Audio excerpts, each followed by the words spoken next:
êtes à la recherche d'un emploi, vous êtes sur le créneau idéal ce matin parce qu'aujourd'hui, nous allons vous donner toutes les astuces donc pour pouvoir y arriver. Mener une recherche d'emploi, c'est avec stratégie qu'il faut y aller pour pouvoir la réussir tout simplement.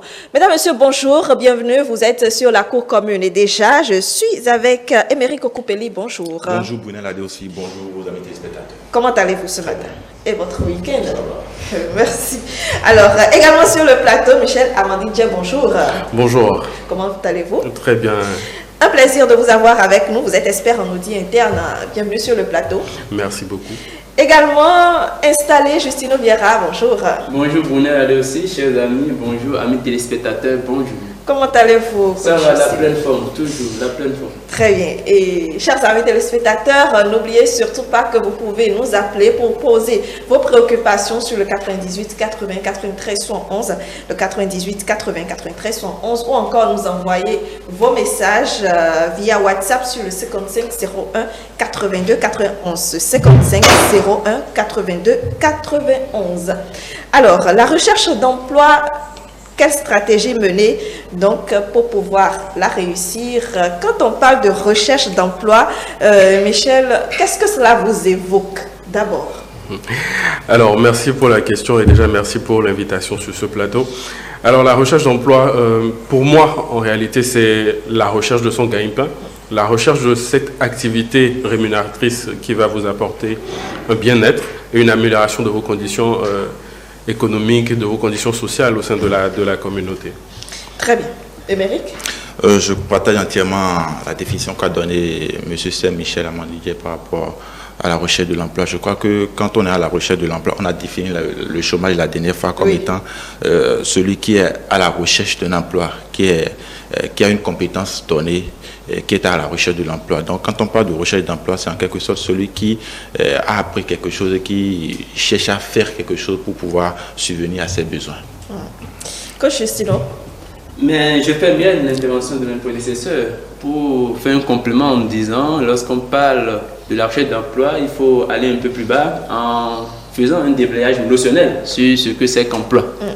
L'emploi en lui-même, c'est d'abord l'exercice d'une activité professionnelle. Et lorsqu'on le dit ainsi, on peut déjà déduire ce qu'on aurait appris, la formation qu'on aurait reçue. Premier point de la définition. Deuxième point qui doit être associé au premier, l'exercice de cette activité professionnelle s'exerce dans un cadre salarial. C'est pour ça on dira que la contrepartie de l'emploi fourni est le salaire. Lorsque nous sommes dans le cadre des professions libérales, on parlera d'honoraires. Alors, résumé, emploi est égal à compétence professionnelle qui est exercée contre un salaire, une rémunération obtenue. Et lorsqu'on est à la recherche de cet emploi, ça suppose qu'a priori, on a d'abord la compétence, on cherche le cadre de l'exercice et en amont, le salaire conséquent. Oui, parce qu'il faut qu'il y ait proportionnalité, on va dire. Bien sûr, l'artiste doit vivre de son art. En conséquence, celui qui exerce une profession doit pouvoir vivre de sa profession, assumer ses besoins vitaux et les autres que Maslow nous enseigne. Très bien. Alors, où est-ce qu'on démarre dans la recherche de l'emploi? Par où on démarre? Parce qu'il y a tellement de choses à faire que parfois beaucoup se perdent, Michel. Alors, où est-ce qu'on démarre la recherche de l'emploi? J'ai pour habitude de dire qu'en réalité, la recherche d'un emploi est une construction. On ne se lève pas du jour au lendemain pour rechercher en fait un emploi. Il y a un processus qu'il faut déjà adopter pour rechercher un emploi, surtout lorsque vous êtes dans le cas d'un premier emploi. Il faut partir du fait que, en tant que chercheur d'un nouvel emploi, vous devez déjà rechercher au préalable de l'expérience. Et généralement, ce qu'on a l'habitude de faire, en tout cas pour les jeunes, c'est de ne pas rechercher assez d'expérience. Généralement, lorsque vous prenez quelqu'un qui a une licence et que vous faites le point de l'expérience qu'il a, il a au plus 4 mois d'expérience. C'est en réalité les stages académiques qui lui donnent cette expérience-là. Alors qu'en fait, déjà même en première année d'université, il est en mesure d'aller faire un stage pour déjà compenser le gap qu'il aura à la fin de ces 3 années. Ensuite, il faut aussi rechercher de l'expérience dans, par exemple, les associations. Les associations sont un bon creuset pour gagner en expérience, puisque l'expérience même bénévole ou volontaire est bien comprise dans l'expérience professionnelle. Donc, il faut déjà se construire une expérience, se construire aussi un profil, parce qu'après, c'est aussi le profil qui parle. Lorsque je prends par exemple en République du Bénin des filières comme la finance, comptabilité, audit, c'est 3 métiers dans une même filière. Après, c'est à l'individu aussi de pouvoir se construire un profil et à la fin de sortir en tant que soit financier, soit comptable, soit... Une spécialisation. Voilà, une spécialisation. Parce qu'aujourd'hui, le secteur de l'emploi est tel que lorsque vous n'êtes pas spécialiste de quelque chose, c'est plus difficile à l'employeur de vous recruter et de pouvoir vous mettre véritablement à la tâche comme il l'aurait souhaité. Donc, je le répète, c'est une construction qu'il faut faire à court et à moyen terme pour être véritablement...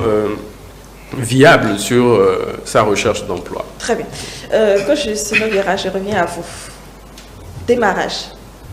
Mais avant de démarrer la recherche d'un emploi, il faut être d'abord employable. Ah oui, c'est basé que nous n'avons pas inventé la roue. Il faut être d'abord employable. C'est celui qui est employable qui va à la recherche d'un emploi. Bien sûr. Et être employable, je décrypte en disant qu'est-ce que j'y mets. Il y a 4 choses fondamentales. Il faut le savoir. Il faut le savoir-être, il faut le savoir-faire et il faut le savoir-faire faire. Lorsque nous parlons du savoir, qui a priori pensons-nous que c'est le seul élément dont on a besoin pour être candidat éligible et qualifié pour un emploi, c'est erroné. Le savoir est une présomption de connaissance qui est attestée par des diplômes. Les diplômes n'étant par ailleurs que des papiers. Les papiers donnent une idée, dit à votre vis-à-vis que vous êtes en capacité. Mais ça ne rassure pas de la capacité. C'est une fois à l'heure qu'on finira par attester oui ou non de la crédibilité de votre papier que nous appelons diplôme. Donc le savoir est fondamental parce que c'est ça qui garantit la compétence technique. Mais il y a le savoir-être. Le savoir-être que nous appelons en coaching les capacités soft skills. Les soft skills, c'est l'ensemble des valeurs éducatives et comportementales d'un être humain. Vous êtes compétent, vous êtes techniquement au point, mais faudra-t-il encore que vous ayez le savoir-vivre, le savoir-être à travers les soft skills. Votre savoir-vivre en société, votre capacité, votre relation interpersonnelle, on en a parlé, je me rappelle bien sur ce plateau. Donc ça, c'est le deuxième élément. Le savoir-faire. Lorsque vous avez la connaissance, il faut associer à la connaissance la compétence. Et entre la connaissance théorique et la compétence, il y a un élément qui est au milieu, qui est l'expérience. Et c'est pour ça l'expérience est importante. L'expérience vous permet d'être compétent. La compétence n'est rien d'autre que l'application de ce que vous avez fait. Il ne suffit pas d'avoir donc 5 ans d'expérience, 10 ans d'expérience pour prévaloir être compétent.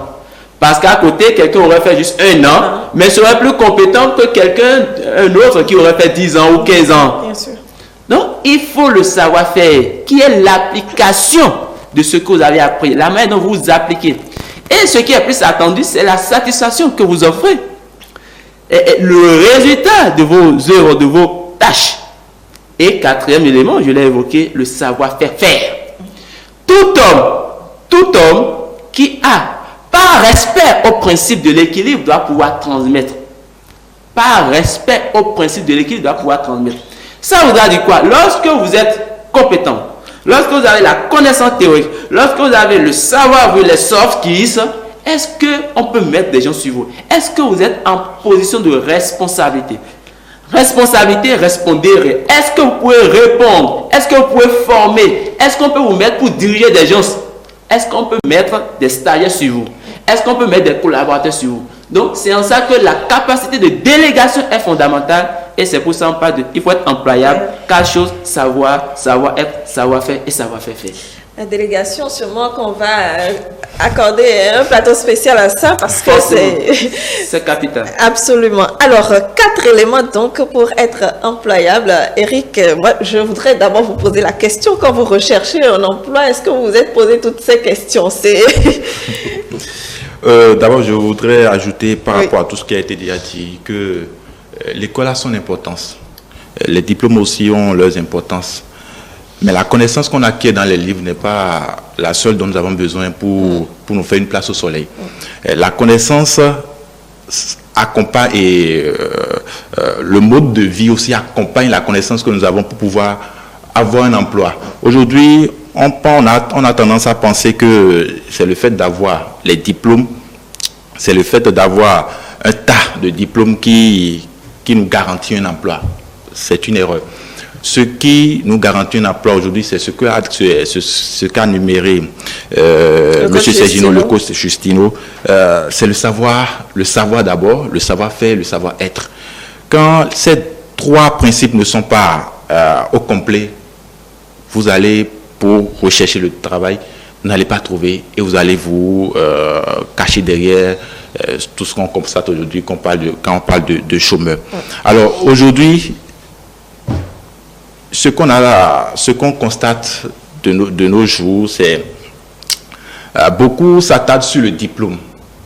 Beaucoup s'attardent aussi sur le papier. Quand on parle de diplôme, c'est ce que l'école vous offre après une formation. Bien sûr. Mais la connaissance, c'est ce que vous apprenez sur le terrain. C'est quand vous confrontez sur le terrain, l'expérience que vous avez.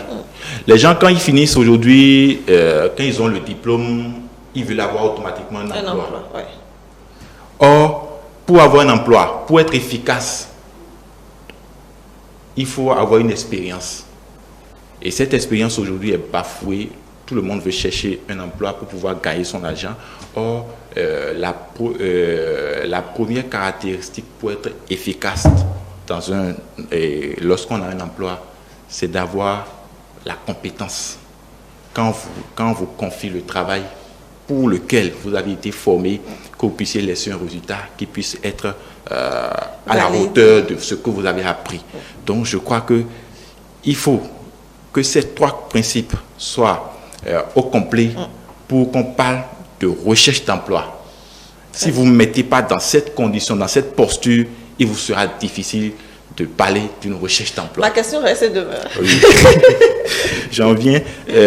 Vous avez demandé quelle est la posture dans laquelle on se met pour rechercher un emploi. Oui, je crois que ce qu'il faut se mettre dans la tête, c'est pas qu'on va à l'emploi pour gagner de l'argent. On va à l'emploi pour apporter son savoir-faire, pour apporter une plus-value à l'entreprise qui nous recrute. Donc déjà quand on se met psychologiquement dans cette posture, je crois que tout le reste vient après. Parce que on peut bien vous recruter pour un emploi, vous proposer un salaire, mais dès que vous commencez, dès qu'on se rend compte de votre niveau intellectuel, dès qu'on se rend compte de du résultat que vous produisez, le salaire n'est plus important. Peut-être que ce que vous espérez, on vous en donne plus. Voilà. Donc, c'est en quelque sorte, je veux que les téléspectateurs sachent que il ne faut pas aller à l'emploi pour gagner de l'argent, mais il faut aller à l'emploi parce qu'on veut apporter quelque chose de plus, parce qu'on a appris quelque chose qu'on veut expérimenter. Voilà. Très bien. Alors, Michel, je reviens à vous. Tout à l'heure, le coach Justino a énuméré donc ces 4 principes. Je voudrais d'abord m'intéresser au savoir-être. Quand on rencontre quelqu'un qui recherche un emploi, on ne sait pas forcément comment il est. Le savoir-être est quand même assez délicat, réellement perceptible, difficile à maîtriser du doigt. Et même pour celui qui recherche un emploi, comment faire pour montrer son savoir-être? Ok, alors merci pour la question.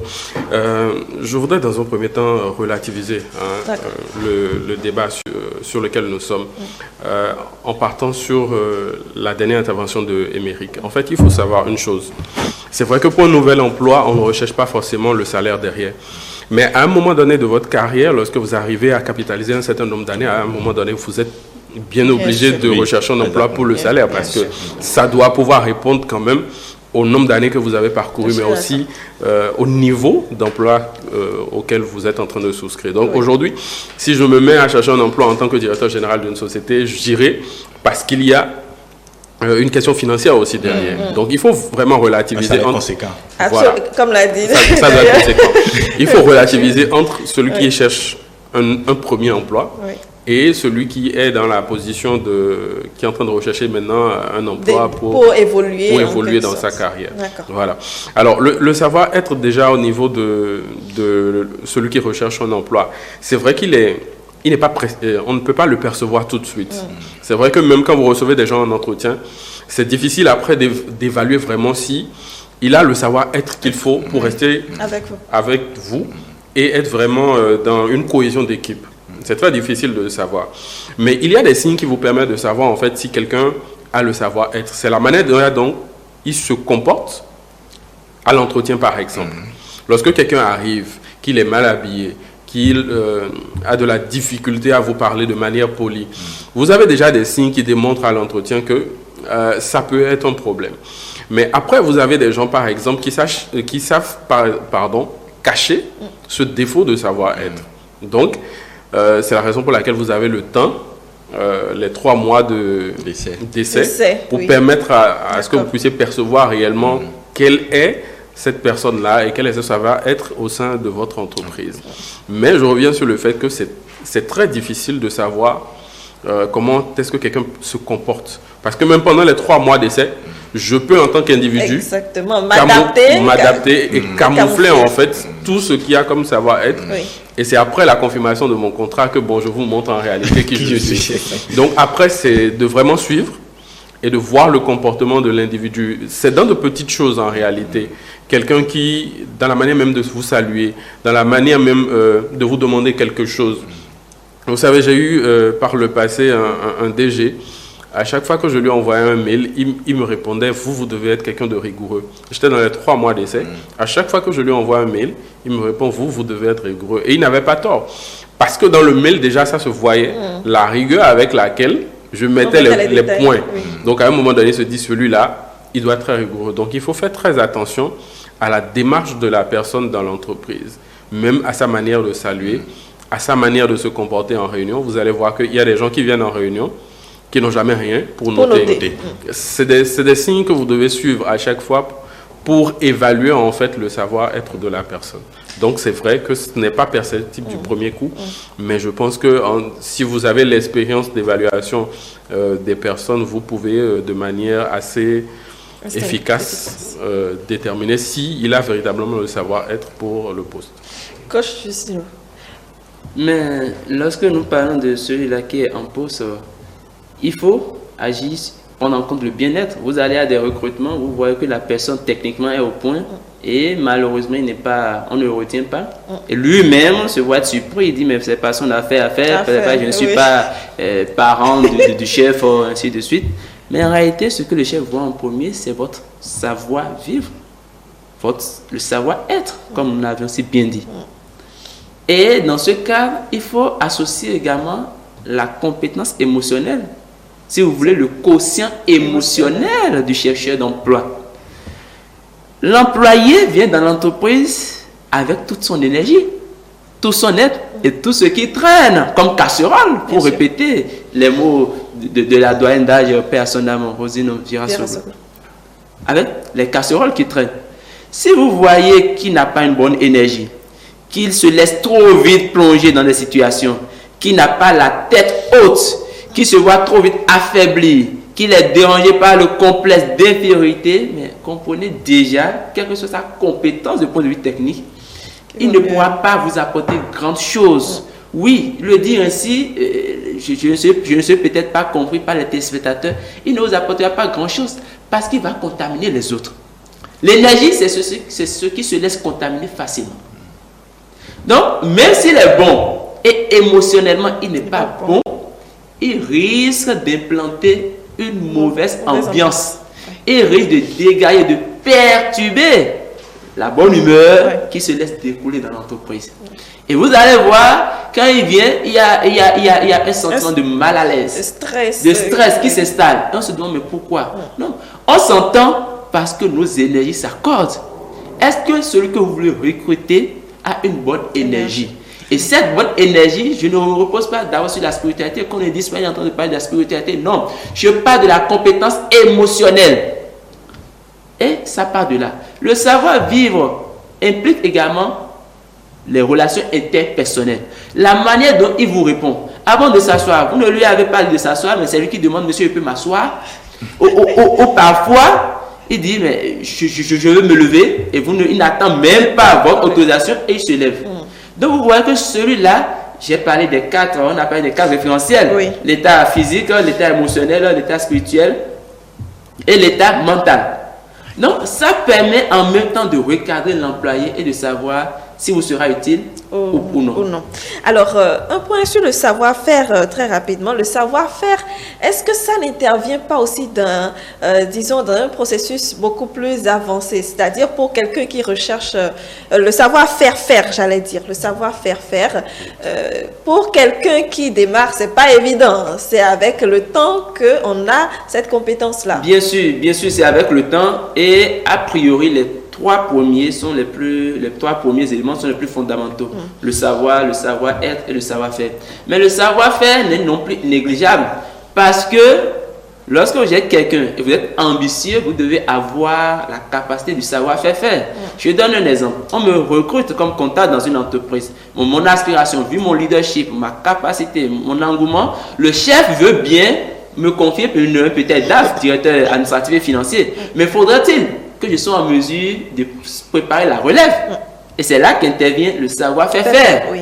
Faudra-t-il que je sois en mesure de préparer la relève? Donc, lorsque vous êtes un employé et dans vos états, dans vos dimensions, vous n'avez pas le savoir-faire faire, à un moment donné, il vous sera difficile d'être promu. Parce que le vide que vous aurez laissé, personne n'est là pour le combler. Et vous-même, vous n'aurez pas préparé la relève. C'est pour ça qu'il est important d'associer le savoir-faire faire, même si je dois reconnaître que les trois premiers sont les plus importants, les plus majeurs. Très bien. Alors, nous avons fait le point et nous sommes employables, coach Justino. C'est une bonne nouvelle. C'est une bonne nouvelle. Il faut maintenant continuer. Qu'est-ce qu'on fait? Mais lorsque vous êtes employable maintenant, il faut aller à l'opérationnalisation. Il faut établir son plan de recherche d'emploi. Première chose, est-ce que je suis employable? On a évoqué les 4 éléments. Deuxième chose, comment est-ce que je vais chercher l'emploi? Comment est-ce que je peux chercher l'emploi? Selon votre domaine de compétences, vous devez savoir le plan que vous devez suivre pour chercher l'emploi. Celui qui est comptable, son plan de recherche d'emploi n'est pas unanime, n'est pas le même avec celui qui est un architecte. Celui qui est ingénieur bâtiment, sa manière de chercher d'emploi ne serait pas pareil avec celui qui est, que dis-je, graphiste. Non. Les tunnels, le tunnel par lequel j'aurai accès à mon emploi se trouve où? Donc, identifier son plan, son canal, son tunnel, comme je le dis. Donc, c'est la deuxième chose. Élaborer son plan de recherche d'emploi. Néanmoins, on peut évoquer les plans classiques. C'est ça. Les plans classiques. On dira, il faut lire les journaux, il faut aller assister à des formations. Lorsqu'on parle de salon d'emploi, il faut y aller. Il faut faire des offres d'emploi spontanées. Oui, c'est vrai. Mais au-delà de tout, je suis dans quel domaine? C'est mon domaine. Des gens ont fait ça tout le temps. C'est ça ce qui est subtil. Oui. Ils ont fait ça tout le temps. Et parfois, l'emploi qui va vous valoriser n'est pas trouvé par la presse. L'emploi qui va vous valoriser n'est pas trouvé peut-être lors des salons. Mais ce qui est plus important, œuvrez, ayez un dossier d'emploi. À travers vos œuvres, vous prenez ceux qui sont dans les techniciens informatiques. Des logiciels parlent en leur nom. Je préfère ça. Vous voyez des graphistes, les œuvres parlent en leur nom. Vous prenez des comptables, la manière dont leur habileté à gérer les déclarations, à faire les factures normalisées. On dit, mais qui te fait ça? C'est mieux que vos œuvres soient d'abord votre premier élément, votre premier atout qui vous permettra de rechercher d'emploi. Pas celui qui va vous recruter, à un moment donné, va vous demander qu'avez-vous déjà réalisé? J'ai fait des stages. D'accord, tu as fait des stages, mais qu'as-tu réalisé? La question est là. Ouais. Qu'as-tu réalisé? Donc, il faut d'abord constituer son dossier. Si vous êtes, permettez-moi de venir dans votre domaine, monteur ou infographe, les éléments, les spots que vous avez déjà réalisés, il faut les constituer. Donc, tout ça rentre dans votre dossier d'emploi. Et à un moment donné, quand on voit ça, on dit, il a déjà un précédent. Il a déjà des choses concrètes. Et on se tape là-dessus pour pour recruter. Cependant, il faut retenir les voies classiques, assister à des foires, à des formations, parcourir les journaux, ainsi de suite. Parce qu'on peut toujours être informé, quelques tuyaux, on ne sait jamais. Bien sûr, et faire des candidatures spontanées. Oui, faire des candidatures spontanées. Alors, avant de donner la parole à Émeric et à Michel, je vous propose de faire un tour à la régie.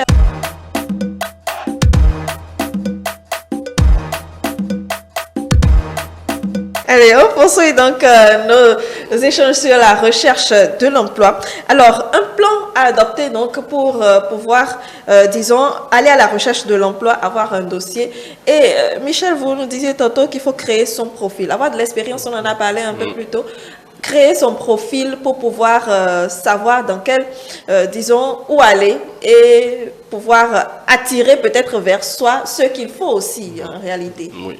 Alors, en termes de profil, il faut savoir réellement se créer un profil. Parce qu'aujourd'hui, la faiblesse du marché de l'emploi au Bénin, c'est qu'on ne retrouve pas vraiment des profils. Vous allez parfois chercher à recruter un profil et ne pas le trouver en fait.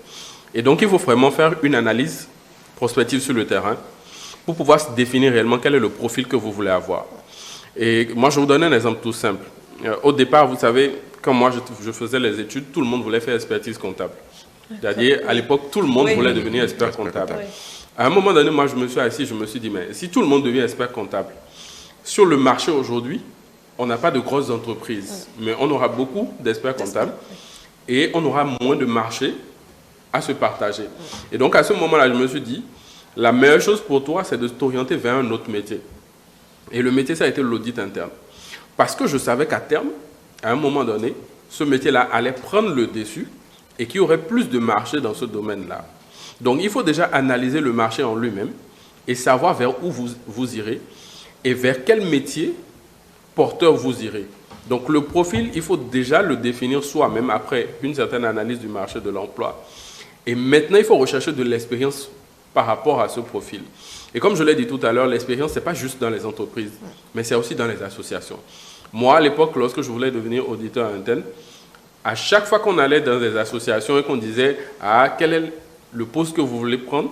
je choisissais délibérément de choisir des postes liés à l'audit interne. Ça fait qu'à un moment donné, dans mon CV, à chaque fois que vous prenez mon CV, vous dites « Il a fait audit interne, audit interne, audit interne. » Ça vous donne le profil qu'il faut pour aller sur le marché de l'emploi. Et généralement, le recruteur préfère des gens qui sont des carriéristes, en fait.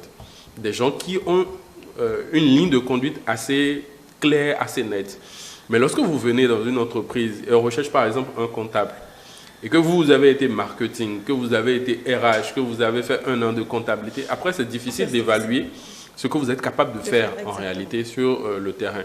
Donc, après, c'est de faire une bonne analyse et de voir le métier porteur dans lequel vous allez vous mettre, de vous y mettre et de chercher maintenant l'expérience qu'il faut pour pouvoir véritablement prétendre à ce métier-là. Donc le profil, il est très important parce que de plus en plus aujourd'hui, en termes de maturité du marché de l'emploi au Bénin, on recherche des profils.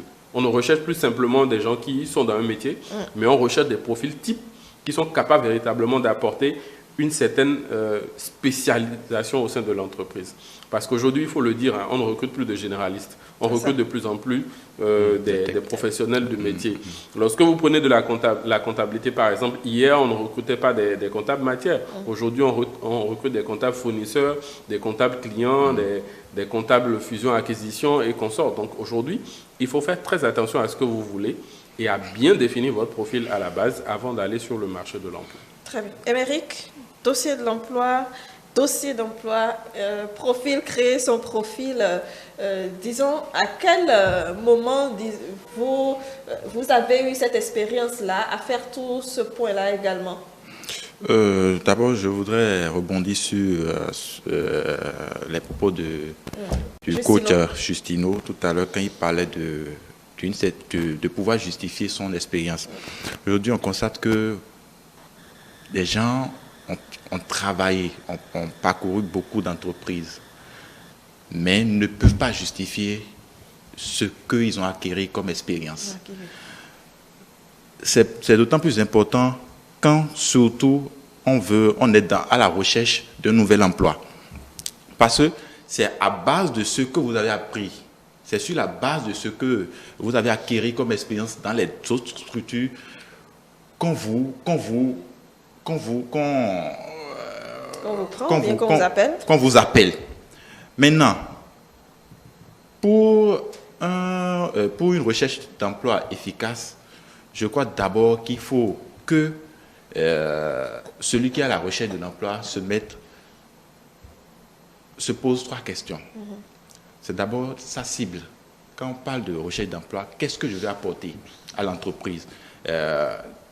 Quelles sont les compétences que j'ai acquises dans les autres structures et que je peux... que j'ai acquis dans les autres structures et que je peux apporter à la nouvelle entreprise qui me recherche. Et l'autre chose, c'est pouvoir s'organiser. Et M. Stem Michel Amandi a dit tout à l'heure qu'il faut se créer un profil. Il faut avoir un profil qui puisse être en adéquation avec la recherche d'emploi et aussi, surtout,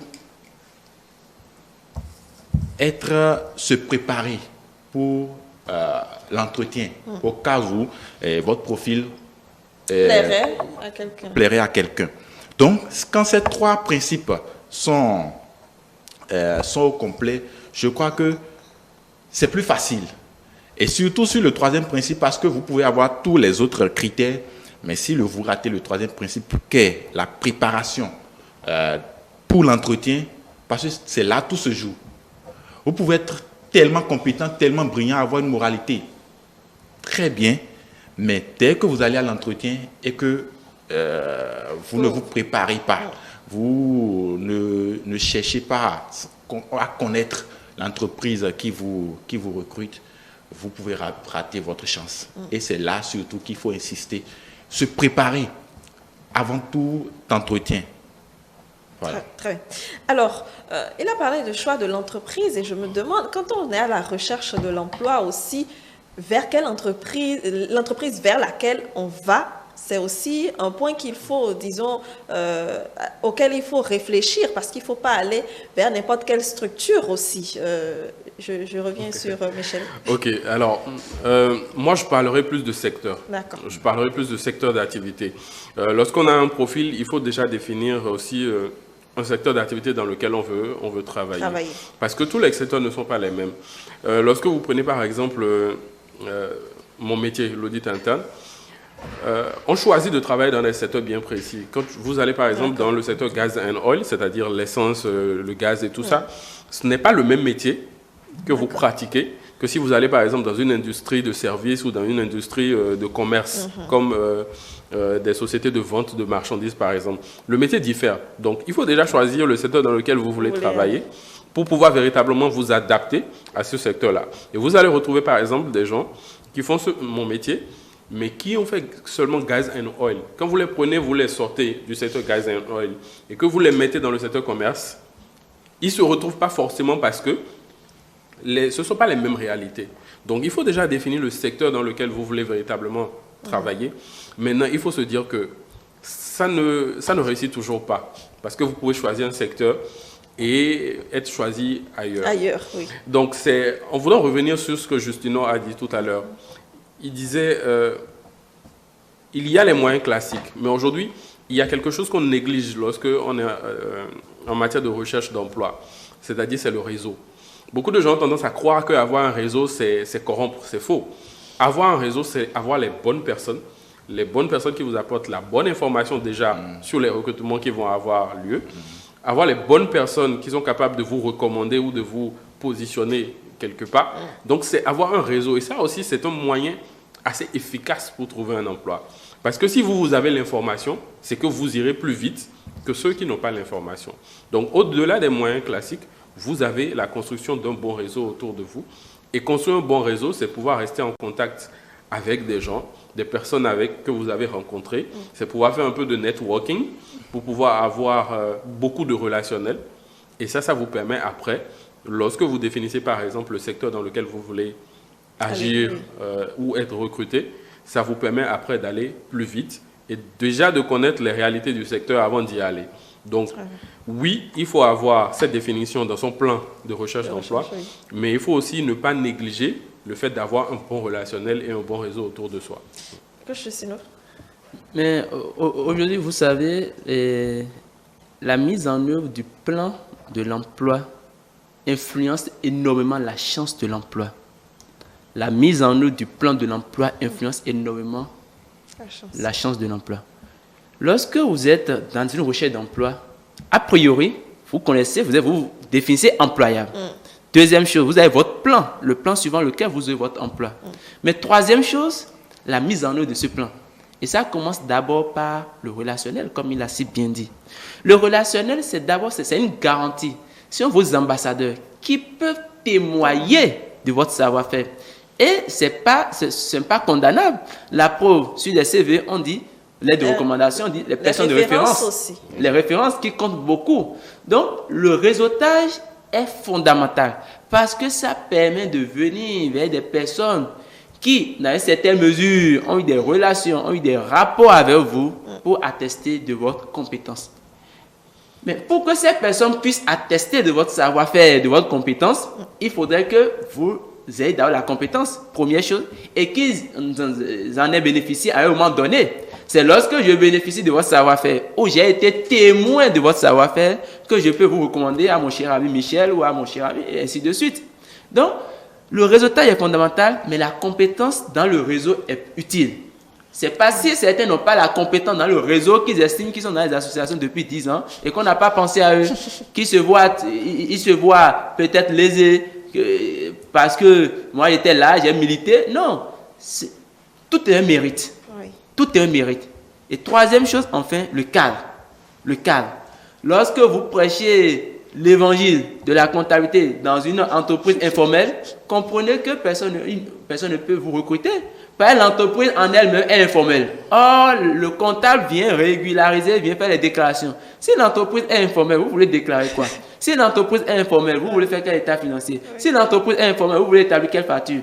Donc, le cadre dans lequel vous voulez mettre en valeur votre savoir-faire.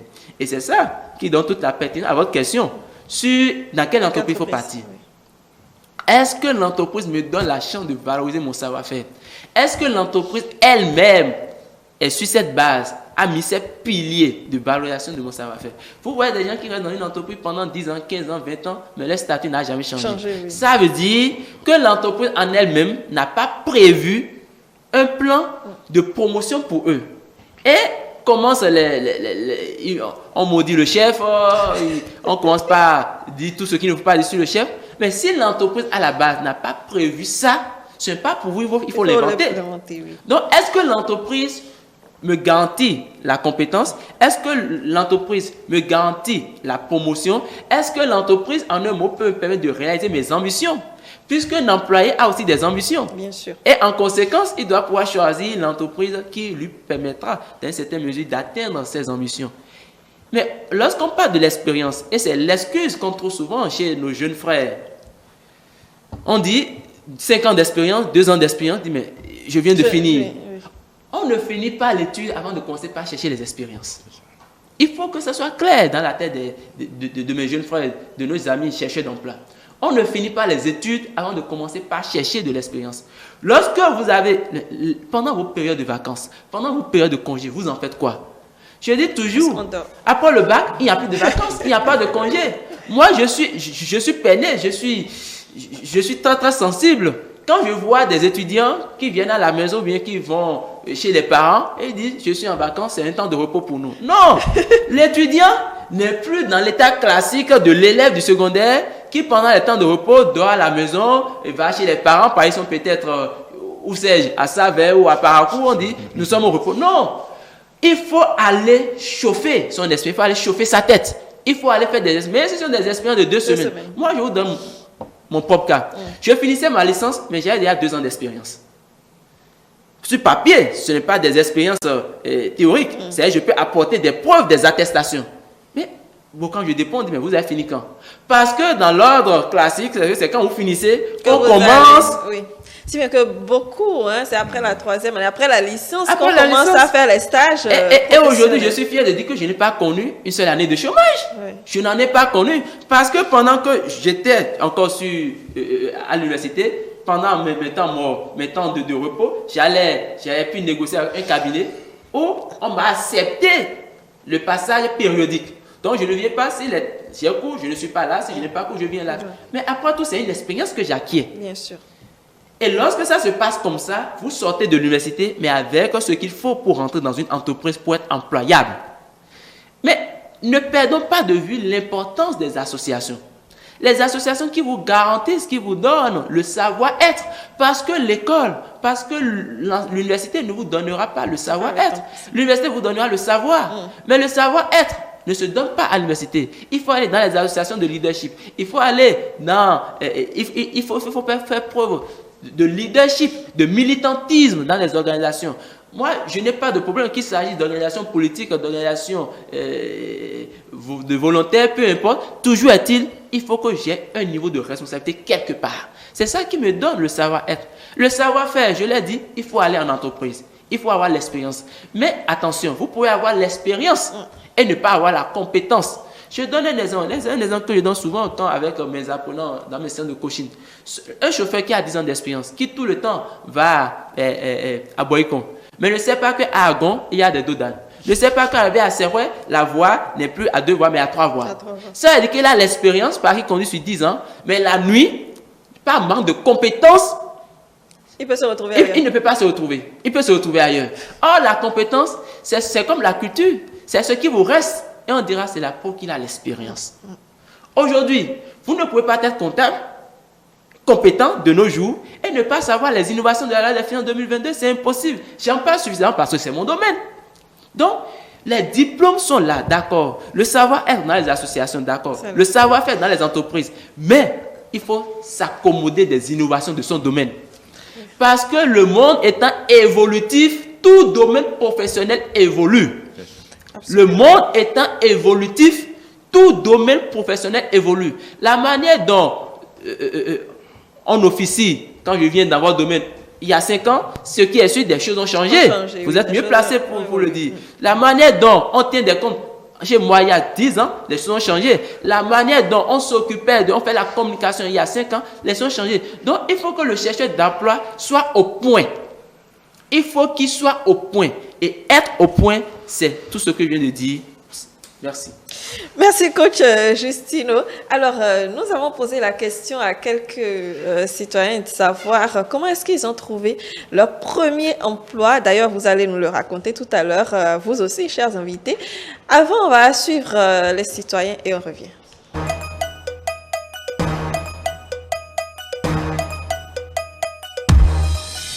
Bon, c'est par l'intermédiaire d'un ami que j'ai été recruté dans une école. Donc, le collègue en question a vu en quelque sorte la manière dont je travaillais en classe dans le temps. Et dès que le poste est demandé, alors il m'a fait signe et puis j'ai dit d'accord, je vais répondre. Cette année-là, j'étais toujours étudiant en première année. Quand il m'a fait signe, j'ai dit d'accord, je vais essayer. Vu tout ce qui se passe de nos jours, il faut que je commence avant de voir ce que ça va donner. Après mon BTS, je voulais justement un emploi parce que je voulais continuer en cours du soir. Et j'écrivais j'ai l'honneur parce que j'ai été sur Google. Comment? Parce que c'était très difficile. J'avais déposé partout. Et après, je me suis dit, bon, ok, il faut que peut-être que j'attende, qu'on me pistonne. Donc, j'en ai parlé à des amis. Mon premier emploi, c'était en 2014. Je faisais ma licence. Quand un ami m'a parlé d'un emploi justement, il m'expliquait que son oncle cherchait une assistante, c'était un cabinet d'architecture et il me proposait de venir passer l'entretien. Si je suis retenue, c'est que ce sera une très belle expérience. Et moi, j'étais tellement surexcitée parce que c'était la première fois justement que je voulais gagner de l'argent. En réalité, je venais d'obtenir fraîchement le bac et il y a une organisation belge en collaboration avec un journal béninois qui s'appelait L'Autre Gazette et qui a lancé un concours de photojournalisme à Parakou où j'étais. J'ai participé à ce concours et j'ai été retenu. À l'issue de cette formation que j'ai connue à Parakou le siège du bureau régional du journal Le Matinal. Et j'ai d'abord fait un stage. Mais parallèlement, il y avait un test de recrutement à l'ORTB pour la station régionale de Parakou. Mon premier emploi réel a été l'ORTB en 2001, où j'ai pris service en janvier 2001. Mais c'est le stage de photojournalisme qui m'a permis de connaître le monde des médias. Ça n'a jamais été facile pour quelqu'un d'avoir un premier emploi. J'ai étudié en anglais, donc je fais l'anglais. Voilà. J'étais à l'école et qu'on me posait la question de savoir la carrière que j'envisageais de faire. Je disais, soit je serai chirurgien, soit magistrat. Mais entre ce que nous pensons avec notre esprit peut-être immature et les réalités de la vie, on ne peut pas toujours savoir. C'était un poste d'assistante, je dirais beaucoup plus sécuritaire, mais ce n'était pas vraiment ce que je voulais parce que j'avais fait la communication, j'étais en administration, mais je ne me suis pas dit que bon, je ne voulais pas parce que ce n'est pas dans mon domaine. J'ai effectivement accepté de faire cette expérience. C'était été très bénéfique, je l'ai fait pendant 2 ans. Pas forcément facile, surtout aujourd'hui, parce que c'est un peu saturé et ceux qui veulent les emplois n'ont pas forcément cette chance tout de suite de l'avoir parce que les employeurs veulent des personnes qui ont des expériences. Alors pourquoi ne pas commencer par des stages professionnels? Il faut accepter souffrir, il faut accepter se dépenser, il faut accepter faire ces expériences parce que forcément si vous ne faites pas des expériences, comment vous voudriez qu'on vous recrute à la recherche, ne pas mettre les réseaux sociaux à profit pour justement identifier ces institutions qui lancent des stages.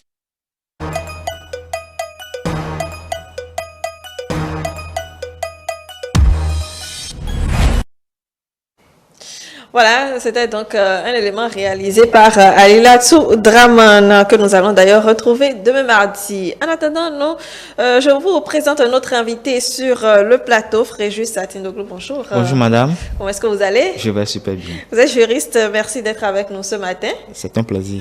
Alors, vous avez suivi l'élément qui est passé, Émeric? Oui, je crois que tous les intervenants n'ont pas dit le contraire de tout ce que nous avions dit jusque-là. Le mot que je retiens dans l'élément, c'est l'expérience. Et c'est de ça que nous avons parlé de long en large. Tout résume sur l'expérience. Quand vous avez l'expérience, et l'expérience s'accompagne de tout ce que nous avons énuméré comme le savoir-vivre, le savoir-être. Quand vous avez cette expérience-là et vous avez un dossier conséquent, je crois que la recherche d'emploi devient plus facile.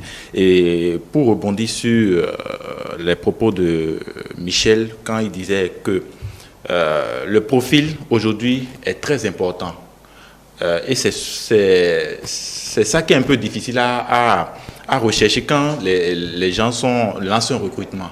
Parce qu'on constate aujourd'hui que des recrutements sont lancés tous les jours, mais le profil adéquat, le profil que recherchent les gens, ils ne le trouvent pas. Donc, le problème qu'il faut corriger, c'est d'abord par rapport à la compétence que nous donnons, la formation que nous donnons, que les écoles nous proposent, qui ne sont pas forcément en adéquation avec la recherche d'emploi aujourd'hui. C'est pourquoi nous constatons qu'il y a beaucoup qui ont été formés, mais qui n'ont pas un emploi. Même si des spécialisations existent toujours, on peut faire une formation générale et aller se spécialiser dans un domaine beaucoup plus précis pour pouvoir affiner davantage ses compétences. Michel. Oui, bien sûr, hein, on peut toujours faire cette spécialisation, mais il faut être conscient de quelque chose. Généralement, au Bénin, on a beaucoup de faiblesses dans notre système éducatif qui font qu'aujourd'hui, on n'est pas capable de former certains métiers. Quand moi je parle aujourd'hui d'audit interne, par exemple, le Bénin n'a jamais formé un seul auditeur interne. Donc après, c'est que vous faites un master peut-être à Cotonou et que maintenant vous commencez à rechercher après une spécialité pour aller la faire ailleurs. Donc il y a aussi cette difficulté-là aujourd'hui de pouvoir former véritablement des gens qui sont des spécialistes qu'on n'a pas déjà sur le terrain. Justino le sait bien, en matière de comptabilité aujourd'hui, il y a des comptables spécialistes qu'on n'est pas capable de former ici. Alors quand on veut recruter, c'est forcément quelqu'un qui a fait ce métier-là pendant longtemps qu'on prend pour mettre en place. Mais après, il n'a peut-être pas les connaissances aussi poussées que quelqu'un qui l'a véritablement appris. Donc oui, il faut mettre le profil en place, mais quelque part aussi, aujourd'hui, il faut qu'on pense à notre système éducatif, à ce que nous apprenons à nos jeunes frères, à ce que nous apprenons à nos jeunes sœurs, et de pouvoir aujourd'hui mettre en place un dispositif où on va passer plus aujourd'hui à des spécialisations, à des certificats, parce que c'est quand même dommage qu'en Master 2, on continue à faire de la généralité. C'est très dommage. On ne peut pas aller en Master 2 et continuer à faire de la généralité alors qu'on est censé faire de la spécialité. Donc, ce sont des aspects qu'il faut voir aussi et pouvoir faire des lobbies, un peu de lobbyisme pour que ça change quand même un peu, parce que c'est dommage. Et à l'avenir, je pense que comme le président de la République lui-même l'a dit à un moment donné, on va manquer de compétences. Aujourd'hui, moi, je suis bien placé pour vous dire qu'on recherche des profils spécifiques, par exemple, dans le secteur bancaire, dans le secteur assurance, et on n'en a pas. Il y a des fois où on est obligé d'aller prendre des gens à l'extérieur pour pouvoir occuper les fonctions, parce que sur le terrain, on n'a pas des gens spécifiques. Et aussi, aujourd'hui, travailler à ce qu'il y ait beaucoup plus d'entreprises avec de la capacité à développer le potentiel des gens. Parce qu'après, on n'a pas beaucoup d'entreprises véritables où vous pouvez aujourd'hui vous asseoir et dire que vous êtes en train de développer de manière à plein potentiel ce que vous avez appris, ce que vous avez développé. Il y a, comme l'a dit Justino tout à l'heure, la plupart des entreprises aujourd'hui, quand vous avez un comptable, il fait la même chose pendant 5 ans, pendant 10 ans. Il n'apprend rien de nouveau, il n'évolue pas, il ne se développe pas, il ne s'épanouit pas. Et donc aujourd'hui, il faut qu'on puisse travailler à avoir de grosses entreprises où le comptable peut toucher à beaucoup de choses. Par exemple, aujourd'hui, si vous avez un comptable filial, c'est très rare de trouver un comptable filial qui est capable après de s'insérer dans le processus de consolidation avec le groupe. Donc, ce sont des choses où vous êtes obligé d'apprendre sur le terrain. Et donc, au-delà du profil, il faut travailler à beaucoup d'autres choses pour que l'individu puisse véritablement s'épanouir dans son métier. Très bien, merci. Alors, Fréjus, vous avez suivi l'élément également. Qu'est-ce que vous en retenez? Je pense que c'est ce qui a été dit, qui se dit toujours, parce que on parle d'expérience et je pense que je l'ai dit une fois quand je suis avec le coach, que l'expérience, ce n'est pas dans les écoles qu'on l'apprend. Vous quittez l'université, l'employeur vous dit il faut avoir 2 ans d'expérience dans tel domaine, il faut avoir 3 ans d'expérience dans tel domaine. Mais nous n'avons pas d'école qui forme en expérience. Pourtant, les entrepreneurs veulent que ces jeunes-là aillent chercher l'entreprise où, si eux ne donnent pas la possibilité aux jeunes d'avoir l'expérience. C'est vrai qu'en tant que jeune, chômeur ou chercheur d'emploi, on doit se battre, avoir de l'expérience, mais il faut également que ces entrepreneurs-là offrent la possibilité à ces jeunes d'avoir l'expérience. Et mon collaborateur ici, ou mon ami ici, a parlé du profil. Moi, je dis toujours une chose, quand vous êtes jeune, prenons le temps de travailler sur nous-mêmes. Parce que lorsque vous avez la compétence, vous pouvez être tranquille, on viendra vous chercher. Il y a des jeunes, on lance des recrutements, les gens postulent, mais il y a d'autres qui ne postulent pas, qui sont à la maison qu'on appelle. Il y a d'autres qui ne postulent pas. Et aujourd'hui, on parle de chômage, et c'est un phénomène mondial. Mais il faut également se demander, mais qui sont les chômeurs? Qui sont en réalité les chômeurs? Parce que vous prenez quelqu'un qui a un boulot qui est peut-être à 150 000 francs le mois et qui sait que son train de vie, ça va jusqu'à 500 000 le mois. Vous allez le voir également dire qu'il n'y a pas d'emploi. Mais finalement, on ne sait plus qui est chômeur et qui n'est pas chômeur. Donc, il y a toutes ces questions-là qu'il faut régler à la base. Et l'expérience, il faut travailler pour avoir l'expérience. Si vous n'avez pas l'expérience, on peut vous recruter, mais l'employeur aura l'impression qu'il jette son argent dans le vide. Dans le vide. Très bien. Alors, coach Justino. Merci beaucoup. Aujourd'hui, l'employé doit être efficient. Nous avons l'époque de l'employé efficace et révolue. Je reprends mais bien au mot. L'époque de l'employé efficace et révolue. On recherche aujourd'hui l'efficience. C'est quoi l'efficience? L'employé doit aller au-delà de ce que l'employeur attend de lui.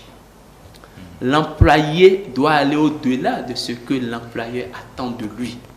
Lorsqu'on vous recrute comptable et on voit en vous la capacité de manager, le chef est davantage séduit. Lorsqu'on vous recrute marketicien et on retrouve en vous des capacités de secrétariat, d'archiviste, le chef est davantage séduit. Aujourd'hui, il faut faire une politique à la limite agressive.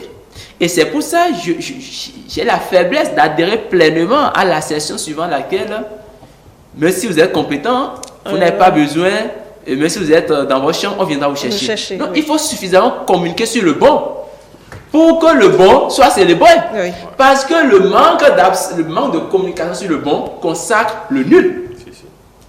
Le manque de communication sur le bon consacre le nul. Oui. Et c'est pour ça que vous allez voir des gens, et on en voit souvent dire, mais si moi j'étais à sa place, je ferais mieux. Mais lui, là, il a eu la chance de communiquer sur son mauvais, et le mauvais est en train d'être célébré.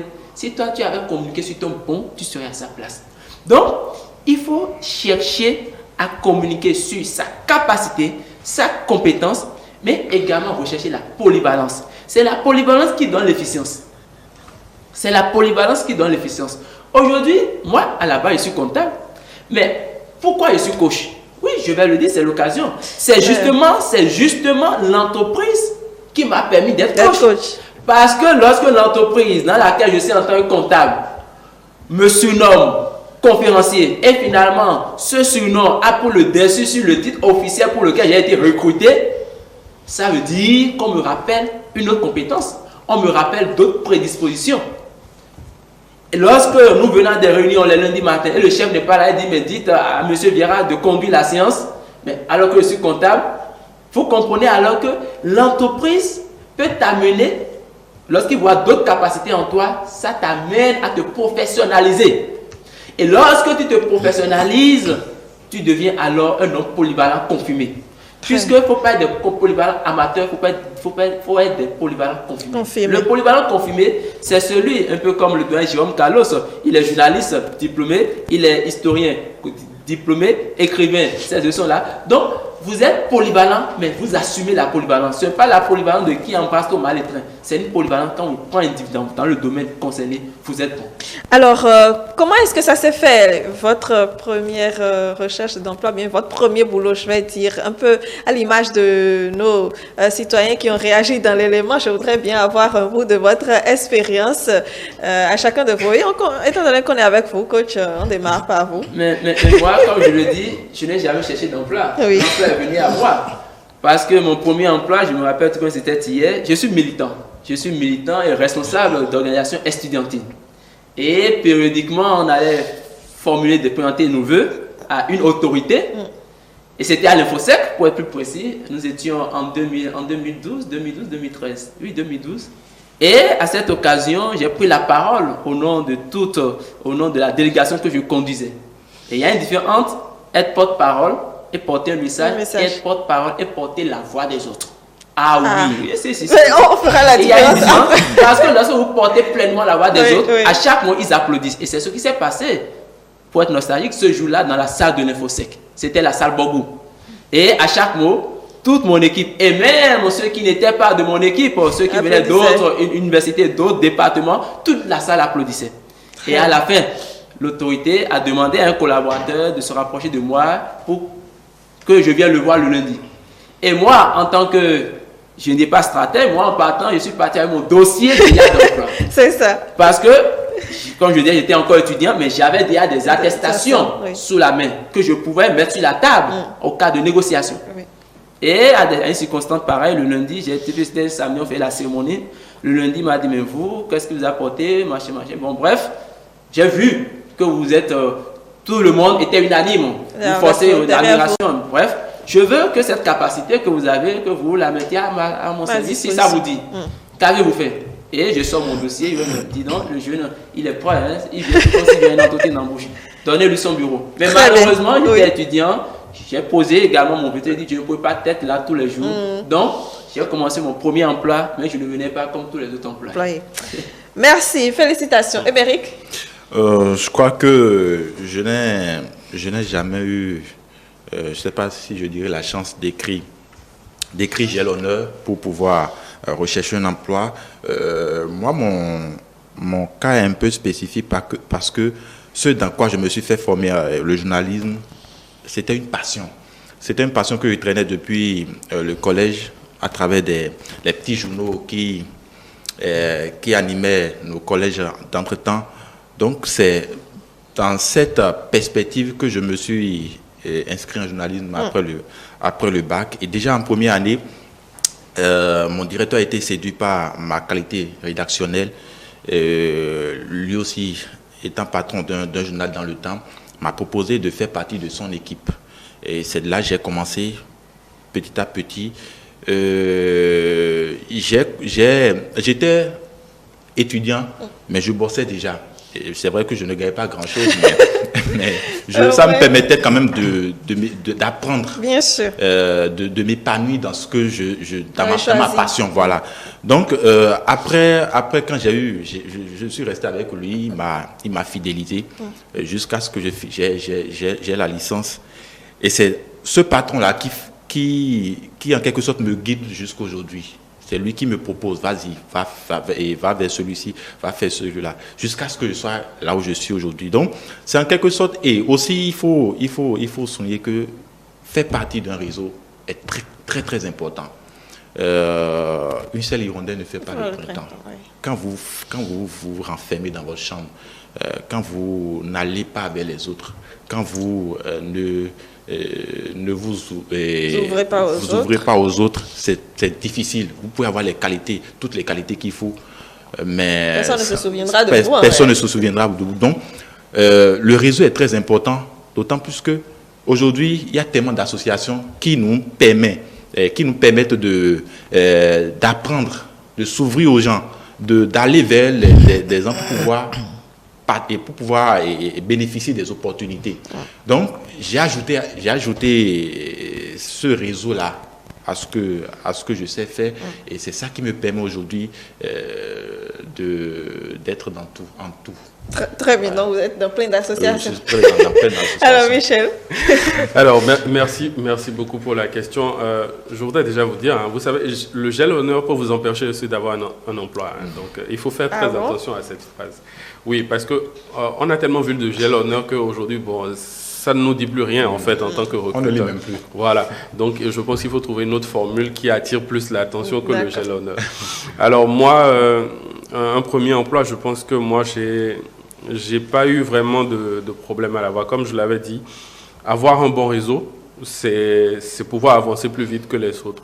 Et moi, j'ai connu très vite un grand réseau de jeunes leaders et entrepreneurs.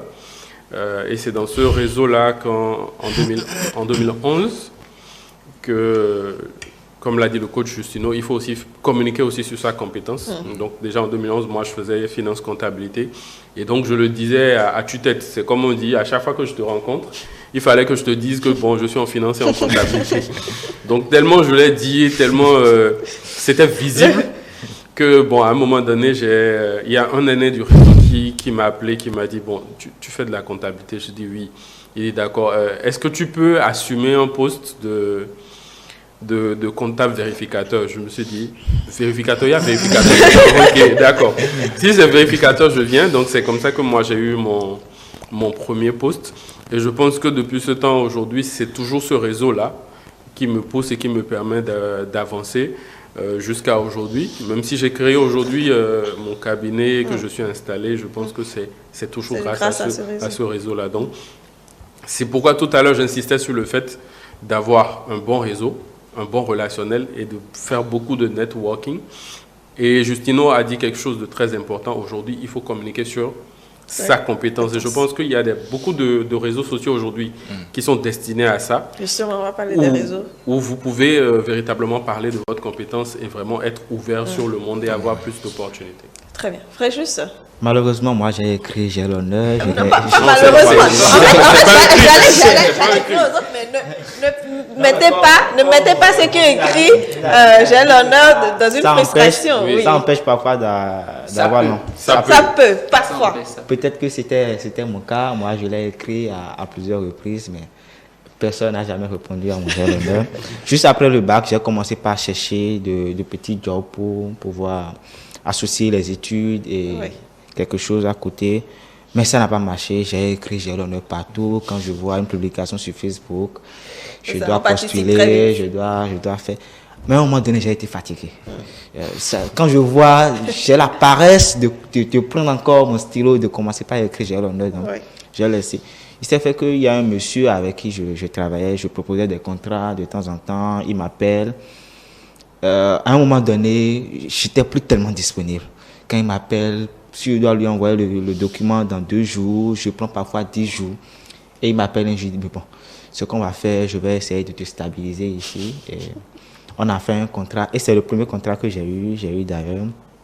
Après, j'ai compris que bon, c'est un contrat qui n'est plus trop juteux, donc il faut chercher ailleurs. Donc c'est comme ça, mais depuis pratiquement 2017, je n'ai plus jamais écrit j'ai l'honneur. On m'appelle souvent, il y a telle chose ici, il y a tel contrat ici, il y a telle chose ici. Et donc c'est comme ça que je saute un peu partout. Bon, si vous avez eu l'opportunité d'écrire j'ai l'honneur, ce n'est pas un crime. L'essentiel, c'est que ça ait marché et que vous puissiez avancer. Bien sûr, il y a des j'ai l'honneur à 10 millions. Hein, donc, oui, donc... Il faut bien l'écrire. Oui. J'ai l'honneur, mais savoir bien l'écrire. Très bien. Alors, l'autre chose dont je voulais parler, dans l'élément, nous avons quand même vu la dame qui nous disait que son premier emploi, c'était pas forcément dans le domaine dans lequel elle voulait l'emploi, mais finalement, c'était quelque chose qui lui a permis d'avoir une certaine expérience pour pouvoir rebondir, pour continuer donc dans le domaine finalement choisi, même si au début, elle avait quand même un peu de réticence à y aller et autres. Justine. Bien sûr, parfois il y a des domaines dans lesquels vous avez des propositions, mais parfois vous vous dites, est-ce que c'est mon domaine? Est-ce que c'est mon marigot, comme on le dit, est-ce que je me sentirais bien dans ça? Mais la guerre vaut toujours la chandelle, il faut y aller, il faut s'y mettre. Et lorsque vous vous y mettez, après tout, vous n'êtes pas forcé. Quand après quelques mois d'expérience, si ça vous convainc, vous restez. Mais ça peut également vous amener à découvrir d'autres passions, à découvrir d'autres aptitudes, comme ça a été mon cas. Voyez-vous? Eh bien, l'essentiel, sentez-vous bien dans ce que vous faites.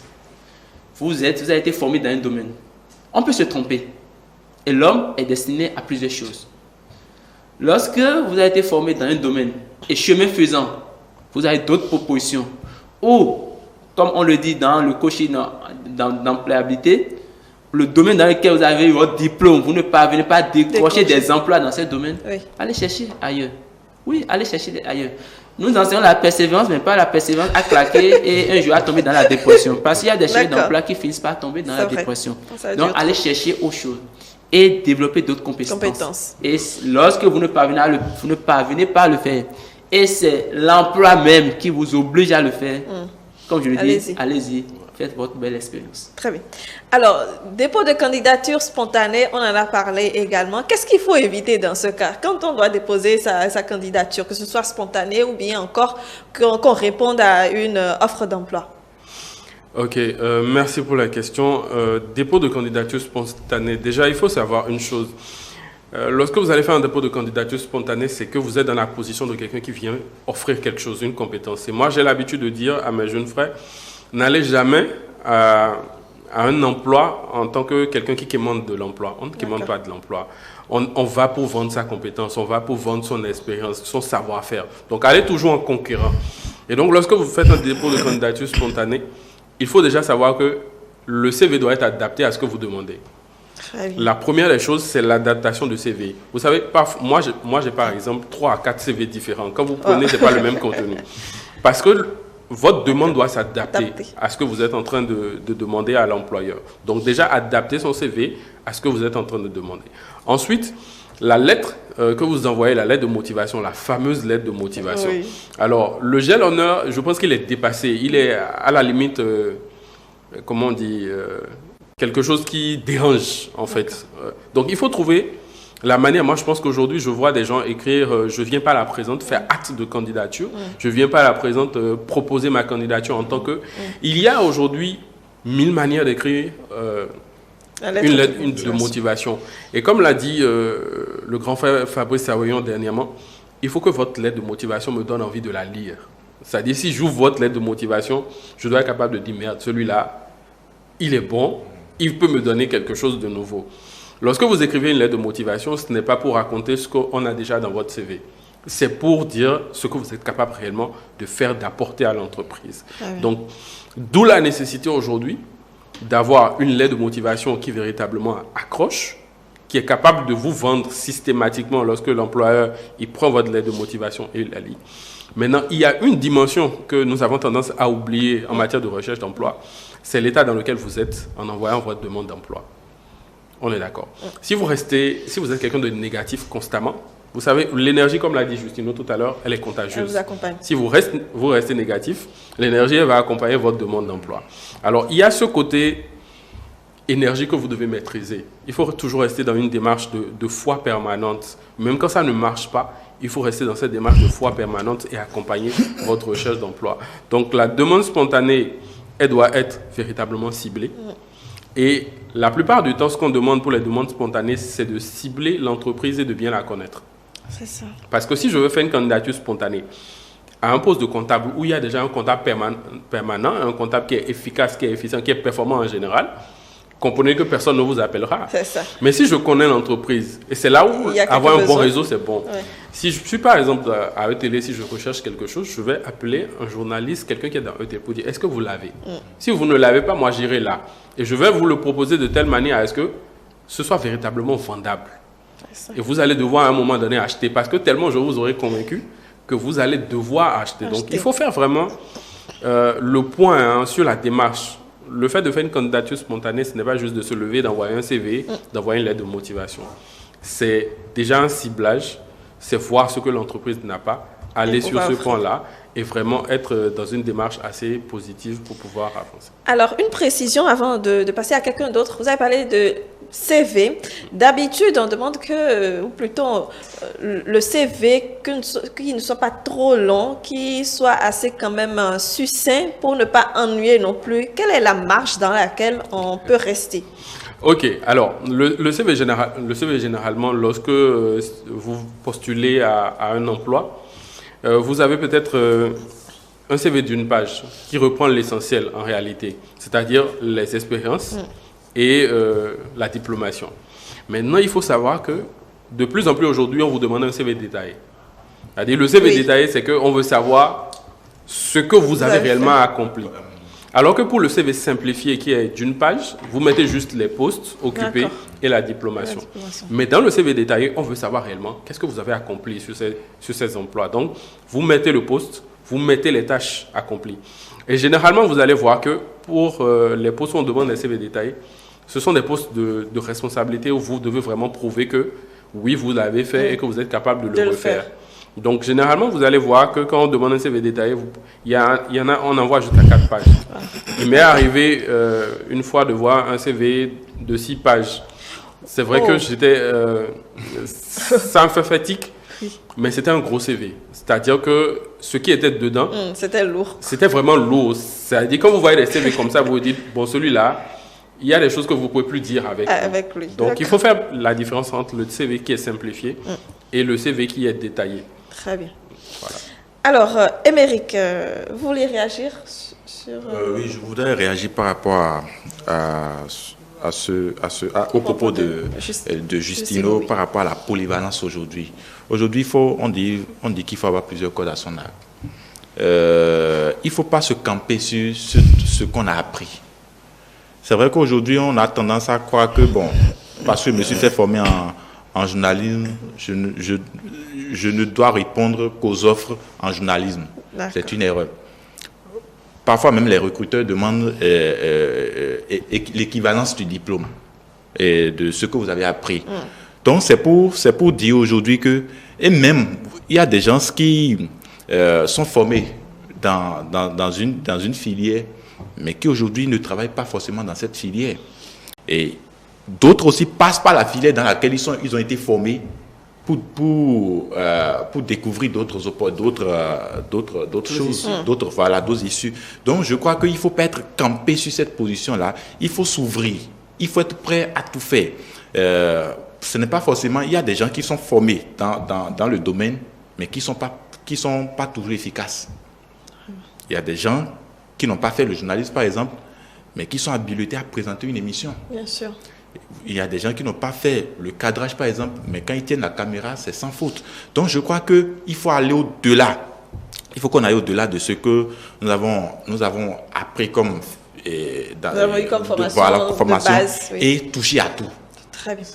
Alors, il s'en va être 8h30, mais j'ai d'autres invités que je vais recevoir et je vais donc devoir réajuster un peu le plateau, le moment de les recevoir. Alors, Michel, je vais vous libérer carrément et revenir après avec d'autres personnes. Cependant, je voudrais quand même que vous disiez un mot à ces téléspectateurs-là qui nous suivent, qui sont à la recherche de l'emploi et qui ne savent pas encore trop où aller, ou bien encore, ça fait longtemps, ça ne marche pas trop. Un message pour eux. Alors déjà, je vais reprendre les propos du coach Justino. Beaucoup de persévérance dans la recherche de l'emploi.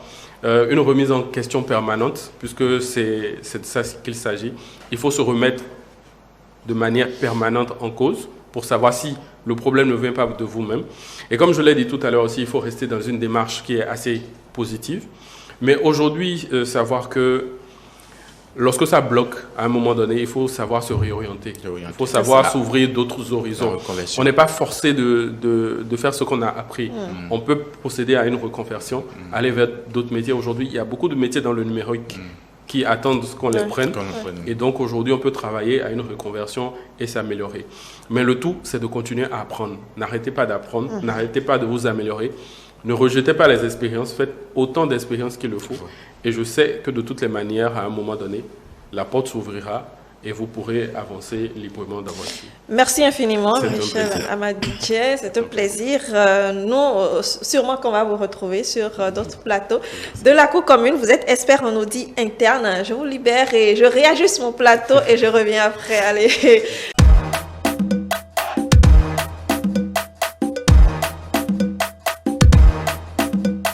Voilà, je vous le disais, je redispose mon plateau pour pouvoir recevoir d'autres invités. Eh bien, eux, ce sont, disons, des participants et le coordonnateur national du programme Schulzed. D'abord, Biram Amouzourvi, bonjour. Bonjour, madame. Comment allez-vous? Très bien, merci. Merci d'être avec nous. Vous êtes d'ailleurs le coordonnateur national du programme Schulzed et vous êtes accompagné d'un de vos coachés, je vais dire, d'un de vos mentorés, Junior Russo, bonjour. Bonjour madame. Comment ça va? Ça va très bien. Merci d'être avec nous ce matin. Alors, on résume très rapidement de quoi il s'agit, Biram Amouzourvi. Il s'agit de Schulzed, la première activité, le premier programme panafricain qui vise à initier les jeunes lycéens de 14 à 24 ans à l'entrepreneuriat et au leadership pour qu'eux ils deviennent des créateurs de demain.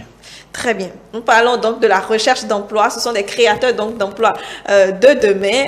Ils ont participé très récemment à un concours de création d'entreprise, si je ne me trompe pas. Et c'est l'équipe que vous accompagnez qui a remporté la première place.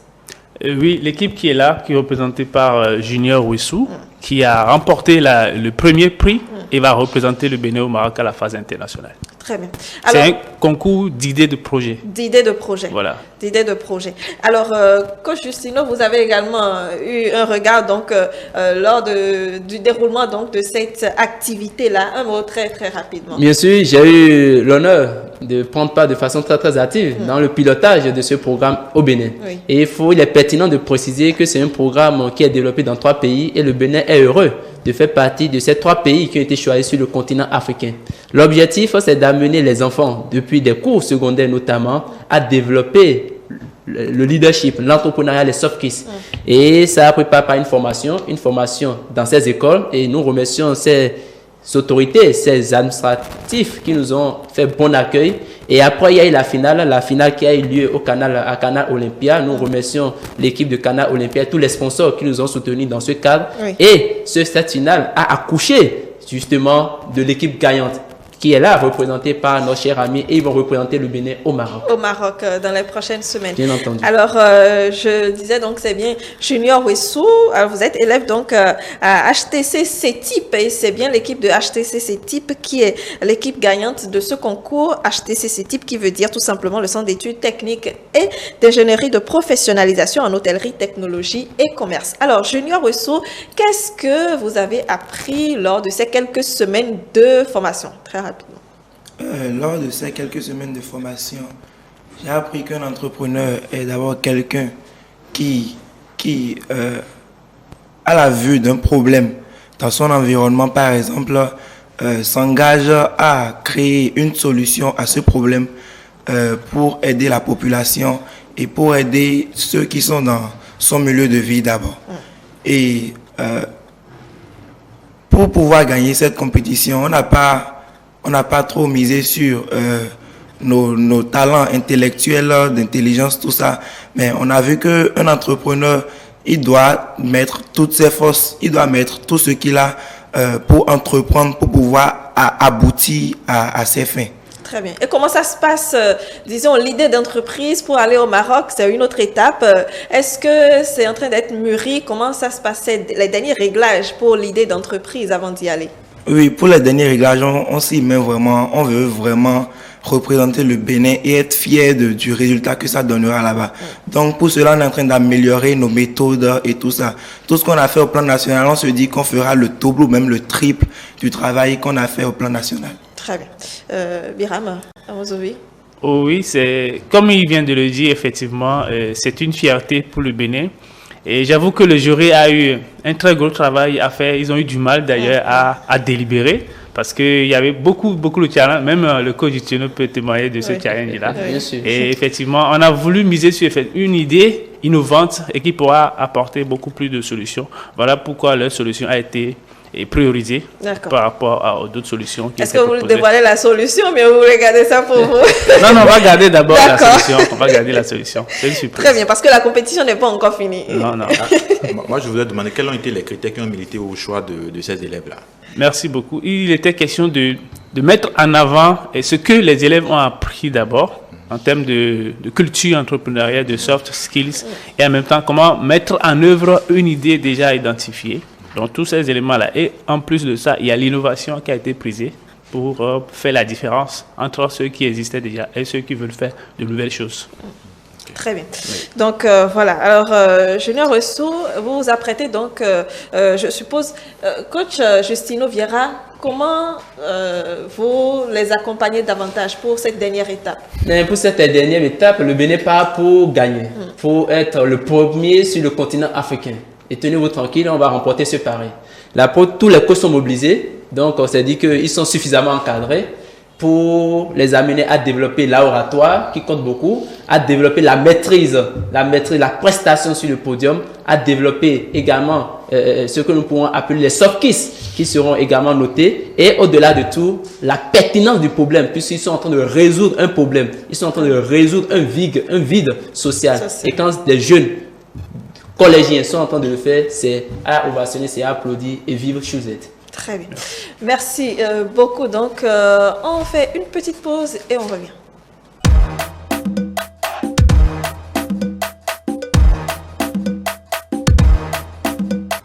Voilà, nous sommes de retour sur le plateau et les autres membres de l'équipe sont avec nous. Je voudrais donc souhaiter les bienvenus à Eunice. Eunice Bossou, c'est bien cela? Oui. Bienvenue sur le plateau. Également, Daniel Abou. Oui. Bonjour. Bonjour madame. Comment allez-vous? Très bien. Très bien également, merci. Alors également, Eunice Bossou. Eunice qui est déjà passé, Daniel et Grace. C'est bien cela, Grace Sangari. Alors, comment allez-vous, Grace? Très bien. Merci donc d'être avec nous et félicitations à vous d'ailleurs. Merci, madame. Pour avoir remporté ce prix-là. Alors, nous avons l'opportunité de donner quelques détails donc sur la manière dont tout cela s'est passé, le programme Chouzet au Bénin, comment est-ce que ça a démarré et jusqu'à ce niveau-là aujourd'hui, Coach Biram? D'accord, merci madame. En réalité, dès que l'initiative est venue à moi, il a dit alors, quelles sont les écoles qui peuvent être vraiment des pilotes pour que ça soit vraiment très visible rapidement. Alors, j'ai vu quelques collègues coach Jutino avec d'autres. On a dit alors rapidement d'identifier ces écoles-là et qu'on puisse le leur proposer. Et quitte maintenant à elles de dire, OK, nous participons, non, nous ne voulons pas participer. Effectivement, aucune n'a refusé l'offre. Et elles ont toutes accepté pour participer. Et la première phase, c'était ça, identifier les écoles-là. Et par la suite, maintenant, leur présenter en fait tout le programme de Schulz. Et nous les avons invitées, on a dit rapidement, voici ce que nous tenons à faire. Et elles ont accepté également à accompagner l'initiative. Et les coachs ont été sensibilisés. Quel est le message qu'ils vont pouvoir dire au niveau des élèves? On leur a remis également un guide. D'accord. Et après ce guide, maintenant, ils se sont dit, tiens, chacun a été affecté au niveau des écoles. Et c'est de là, maintenant, sur l'expérience qu'eux-mêmes, ils ont vécue, ils ont eu dans la vie, ils ont voulu partager cette expérience-là avec les élèves au niveau de chaque école. 10 au total, mais 8 ont répondu dans le respect de l'agenda. Et là, qu'est-ce qu'on leur a dit exactement? On leur a appris à découvrir l'entreprise, l'entrepreneuriat. C'est qui l'entrepreneur? Comment identifier un besoin? Comment transformer le besoin en projet, en idée? Parce que quoi, nous, on est solide, on est attaché à un concept qui est quoi? Tout part d'une idée, tout part d'un rêve. Et ils ont découvert comment construire une idée. Et le résultat, il est là. Le résultat, il est là et c'est d'ailleurs pour cela que nous les recevons sur ce plateau. En attendant de continuer, je voudrais informer les téléspectateurs qu'en raison de nos invités spéciaux de ce matin, vous nous verrez jusqu'à 9h30. Donc, restez avec nous pour avoir un peu plus de détails. Alors, je reste avec vous, Biram. Oui. Il y a eu des coachs qui ont été affectés à chaque groupe, qui ont travaillé avec les élèves. Tout à fait. Parce que c'est des gens qui sont déjà au cœur des entreprises. Ils ont décidé de partager ces expériences-là avec les élèves. Donc, c'est ce qui a été fait. Et ils ont travaillé avec eux pendant 5 jours pour sortir alors des idées et pour voir comment convaincre maintenant, avec une idée de projet, un panel d'investisseurs. Alors, chers amis, comment est-ce que vous vous sentiez le jour-là? Parce que j'étais dans la salle et je peux vous dire qu'une première fois devant un jury et en plus devant un public, pas seulement un jury, un public, ce n'est pas gagné d'avance. Hein? Comment est-ce que vous vous sentiez le jour-là? Très très rapidement, on ne va pas être long. Eunice. Bon, ce jour, je ne vais pas vous mentir, j'étais un peu stressée. Oui. Au début, je n'étais pas, mais quand j'ai commencé à voir les autres photos, le stress d'un pas. Mais après, je me suis dit que si je veux pour gagner, alors je vais gagner. Félicitations, et vous avez gagné d'ailleurs. Daniel. Et au début, j'étais aussi vraiment stressé parce que j'avais beaucoup d'amis qui me regardaient en direct. J'étais vraiment stressé, mais j'ai finalement réussi. Et on a gagné. Très bien. Et oui? Bon, moi, je n'étais pas particulièrement stressé parce que oui. J'étais déjà habitué à des trucs comme ça. Je fais des jeux de combat, tout ça. Donc, j'étais déjà habitué à la compétition.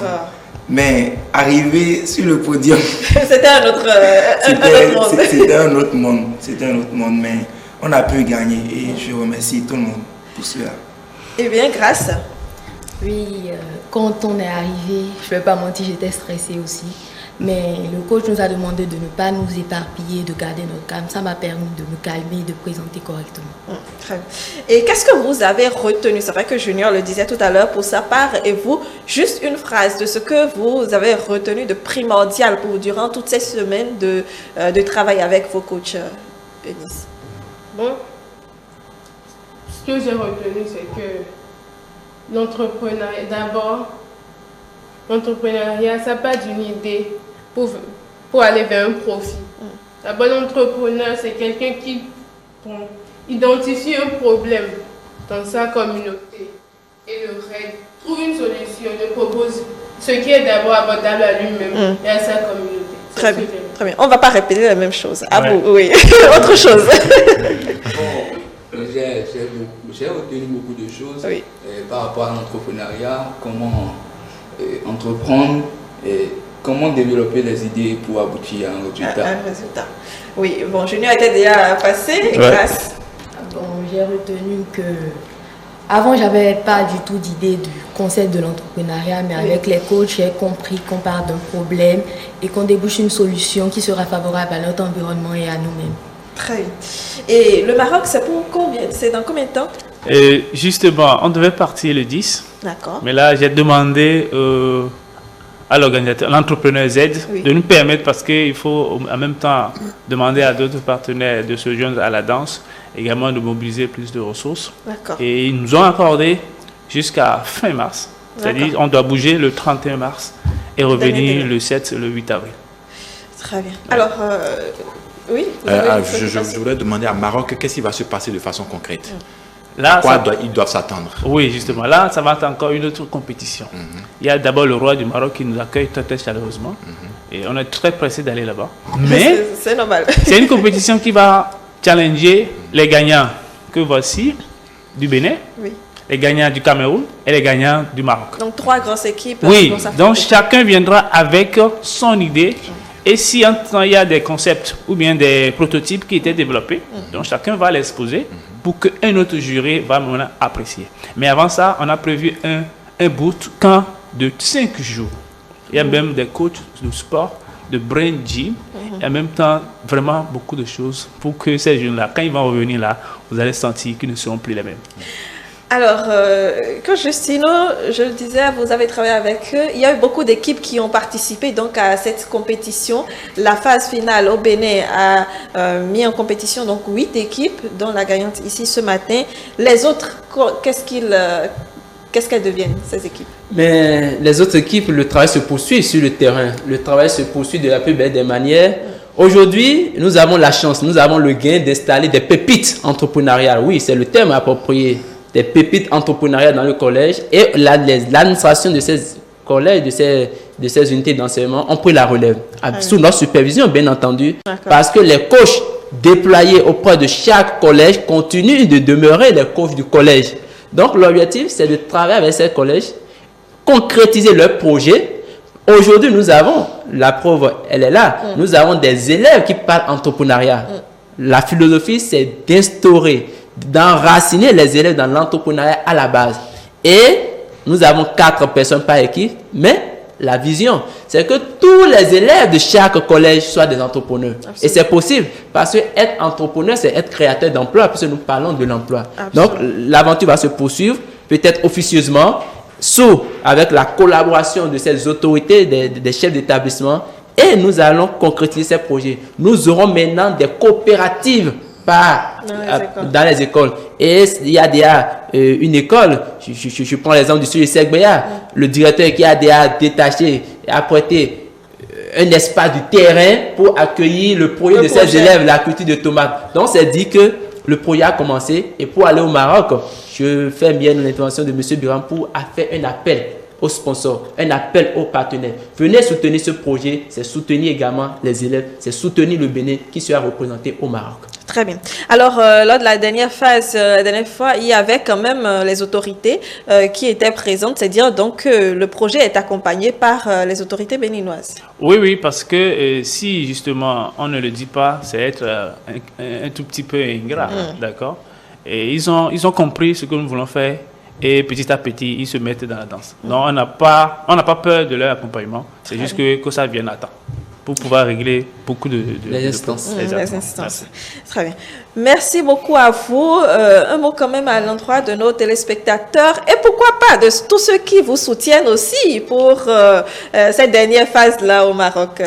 Merci pour avoir compris que les enjeux sont de taille, que ce soit au niveau de l'emploi, de l'entrepreneuriat, mais également, tant qu'il y a encore des choses à faire, pour nous, rien n'est encore fait. Et nous demandons simplement aux gens qui nous suivent de commencer à comprendre que les enjeux sont énormes.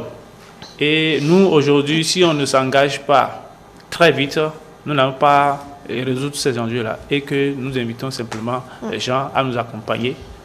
Et ensemble, on va toujours faire de belles choses et de grandes choses. Mais seul, ça va rester très, très limité. Très bien. Et nous espérons donc vous revoir après le Maroc pour faire le point. Pour gagner la finale, on va revenir avec la coupe. Mais c'est utile quand même de remercier l'administration de l'école. J'allais le dire exactement. Et aussi le coach Lino Toko, qui a fait un travail formidable. Et j'associe à ce travail tous les autres coachs du programme Schulze.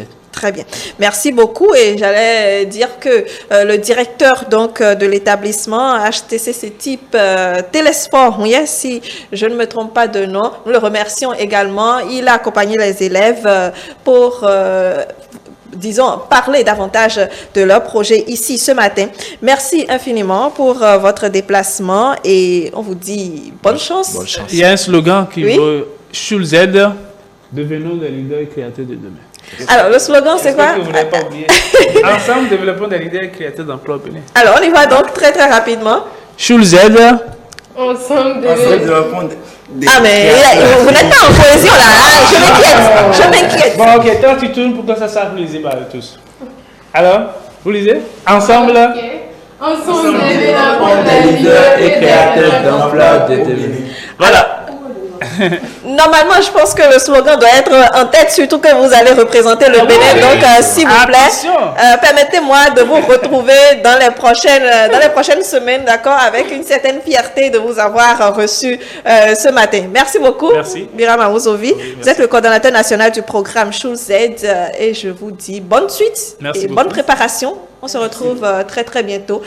Et je remets mon plateau quelque peu en place pour poursuivre la cour commune.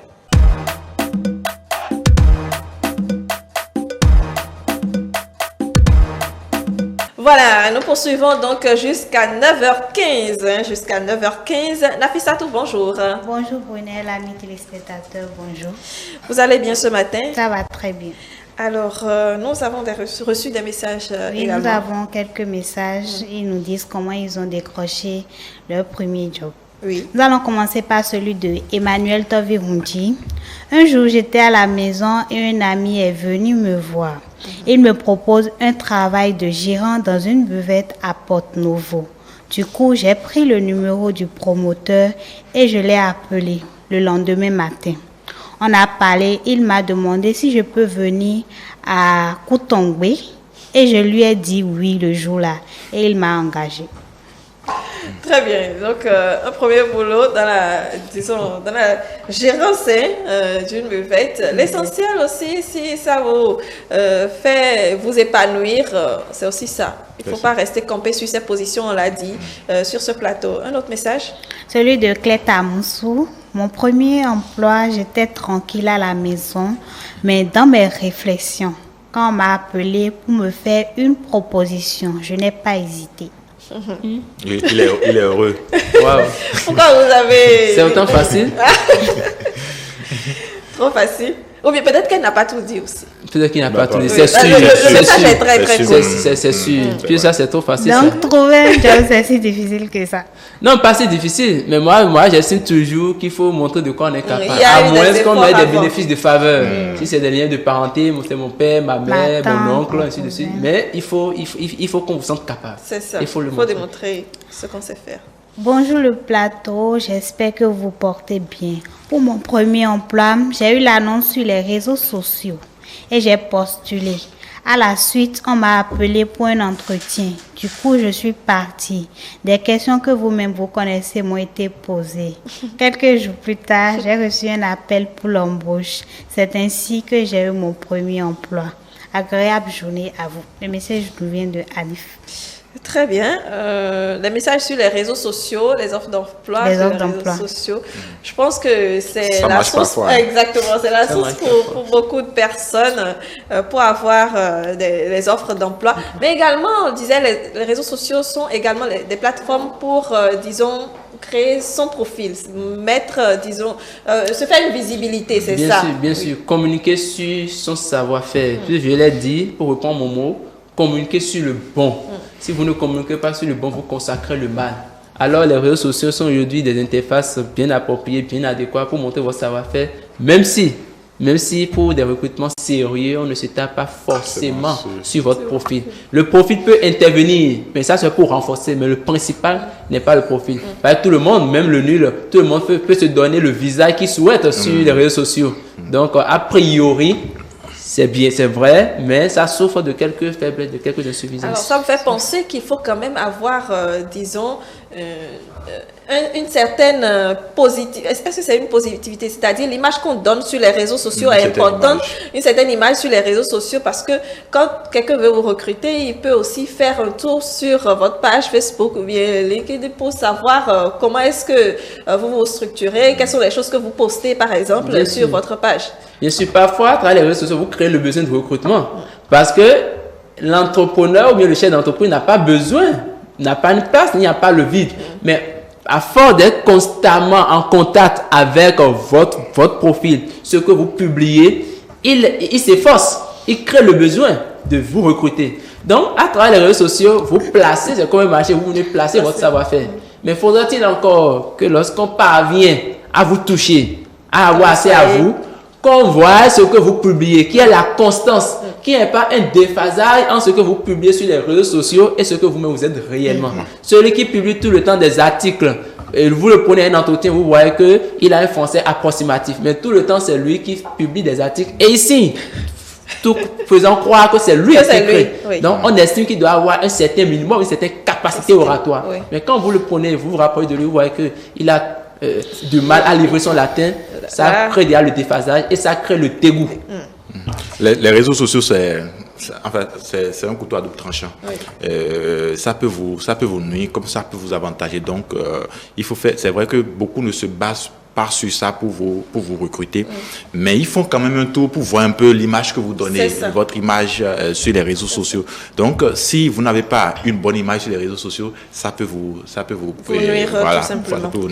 Je voudrais également ajouter que l'image numérique est vraiment importante, parce que lorsque vous publiez de n'importe quoi sur les réseaux sociaux, dans 10 ans, dans 20 ans, on peut toujours retrouver ça. On peut toujours retrouver ça.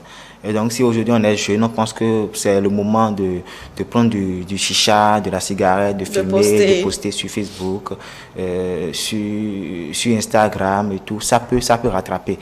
Et peut-être c'est cela qui est à la base du fait que certains jeunes n'arrivent pas à décrocher un emploi. Et donc c'est très important aujourd'hui de soigner son image sur les réseaux sociaux. Nafisat, on continue. Nous allons poursuivre avec le message de Noé. La toute première fois, c'était par le biais d'une tante. Et c'est parti pour quelques années d'expérience. Il y a Gracia qui nous dit: j'ai postulé à plusieurs endroits et un seul m'a appelé. J'étais tellement contente. C'était le début d'une longue aventure. Bien. J'ai recruté à plusieurs endroits et on ne se fait pas recruter par un hasard. Hein. Moi, je suis de ceux qui pensent qu'avoir un emploi, c'est un mérite. C'est pas un hasard où on n'est pas surpris d'être employé. Parce qu'on s'est tellement préparé, si bien qu'on se dit, mais c'est ce chef qui a la chance de m'avoir. Parce que vous êtes une denrée rare. L'économiste vous parlera des 3 caractéristiques d'un bien. Un bien est rare, est utile, a un coût. Donc, l'employé ou bien le chercheur d'emploi doit être un bien qui est rare. Il a un coût. Parfois, si vous le recrutez, vous avez peur. Est-ce qu'il va accepter ma proposition de salaire? Et il est utile. Vous voyez qu'il vient résoudre un problème, un vide qui est en train d'être posé, d'être creusé dans votre entreprise. Alors, son message me fait penser à toutes ces personnes-là qui déposent peut-être des demandes, mais qui participent à des offres d'emploi, mais qui ne sont jamais appelées. Le moment devient long, la recherche d'emploi devient très long. Comme elle a dit, c'est finalement un seul. Mais bon, elle a au moins, disons qu'elle a eu une finalité positive et elle se dit, bon là, je commence à me construire. Mais il y a ces personnes-là qui se retrouvent aussi dans des situations qu'elles ne désirent pas. Quand vous déposez pendant longtemps, vous ne trouvez pas, c'est que vous n'êtes pas employable. Or, j'avais dit au début, la première question vient de là, est-ce que je suis employable? Un chef ne résiste pas au bon. Un chef d'entreprise ne résiste pas au bon. Vous savez, moi, je donne un cas. Parfois, aujourd'hui, j'ai 2 assistants dans mes formations, mais je ne sens pas le besoin à priori d'avoir d'autres assistants. Mais quand je vais à des formations et je vois dans le public des participants qui, de par leur prise de parole, de par leurs questions, de par leurs manifestations, s'impliquent et ont tous les critères que moi je souhaite bien, que je regarde chez des gens, mais je n'hésite pas à leur faire appel. Même si ce n'est pas un contrat formel de collaboration, mais quand il y a des communications, des conférences, je les appelle pour qu'ils viennent assister. S'ils doivent payer, s'il y a des frais d'entrée, mais j'anticipe, je le paie pour qu'ils viennent participer. Parce que j'ai d'abord le goût, j'ai d'abord une satisfaction intérieure de les savoir présents dans mon public. Donc un chef ne réussit pas au bon. Et si vous déployez longtemps, ne vous appelle pas, c'est que quelque chose manque quelque part. Il y a un vide. Cherchez plutôt ce vide et comblez. Très bien. On poursuit. Après plusieurs années de galère, j'ai trouvé un job pour lequel j'étais pas qualifiée. Je n'ai pas appris ça. Je me suis lancée et ça a marché. Aujourd'hui, je gagne bien ma vie et je suis heureux. Le message nous vient de Hospice. Bien, félicitations. Un job pour lequel tu n'es pas qualifié. Oui, bon, peut-être qu'il n'a pas appris. Il n'a pas fait la formation. Il n'a pas fait la formation. C'est pas son domaine. Mais il s'en sort bien. Il s'en sort, finalement. C'est juste par coïncidence qu'il s'est retrouvé là-bas. Il y a le message de Ben. Je l'ai eu par le biais d'un cousin qui est proche de l'employeur.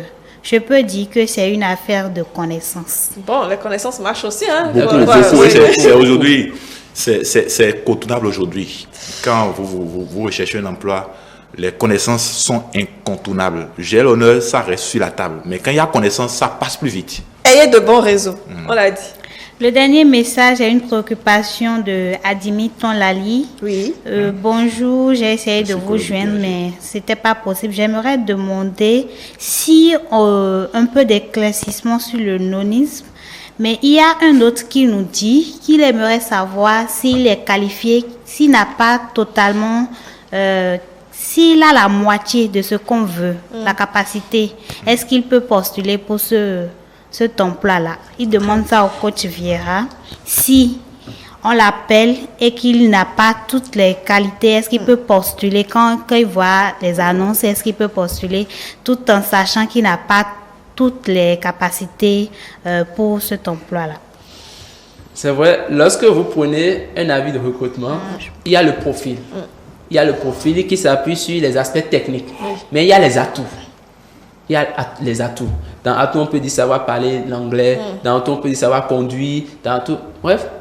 Lorsque c'est au regard de l'atout que vous faites le rapprochement. Parce que techniquement, vous êtes bon. Lorsqu'on dit on veut un comptable niveau licence, c'est parce que j'ai la licence que je veux bien candidater. Mais ce qui va me distancer des autres, c'est au niveau des atouts. Voyez-vous?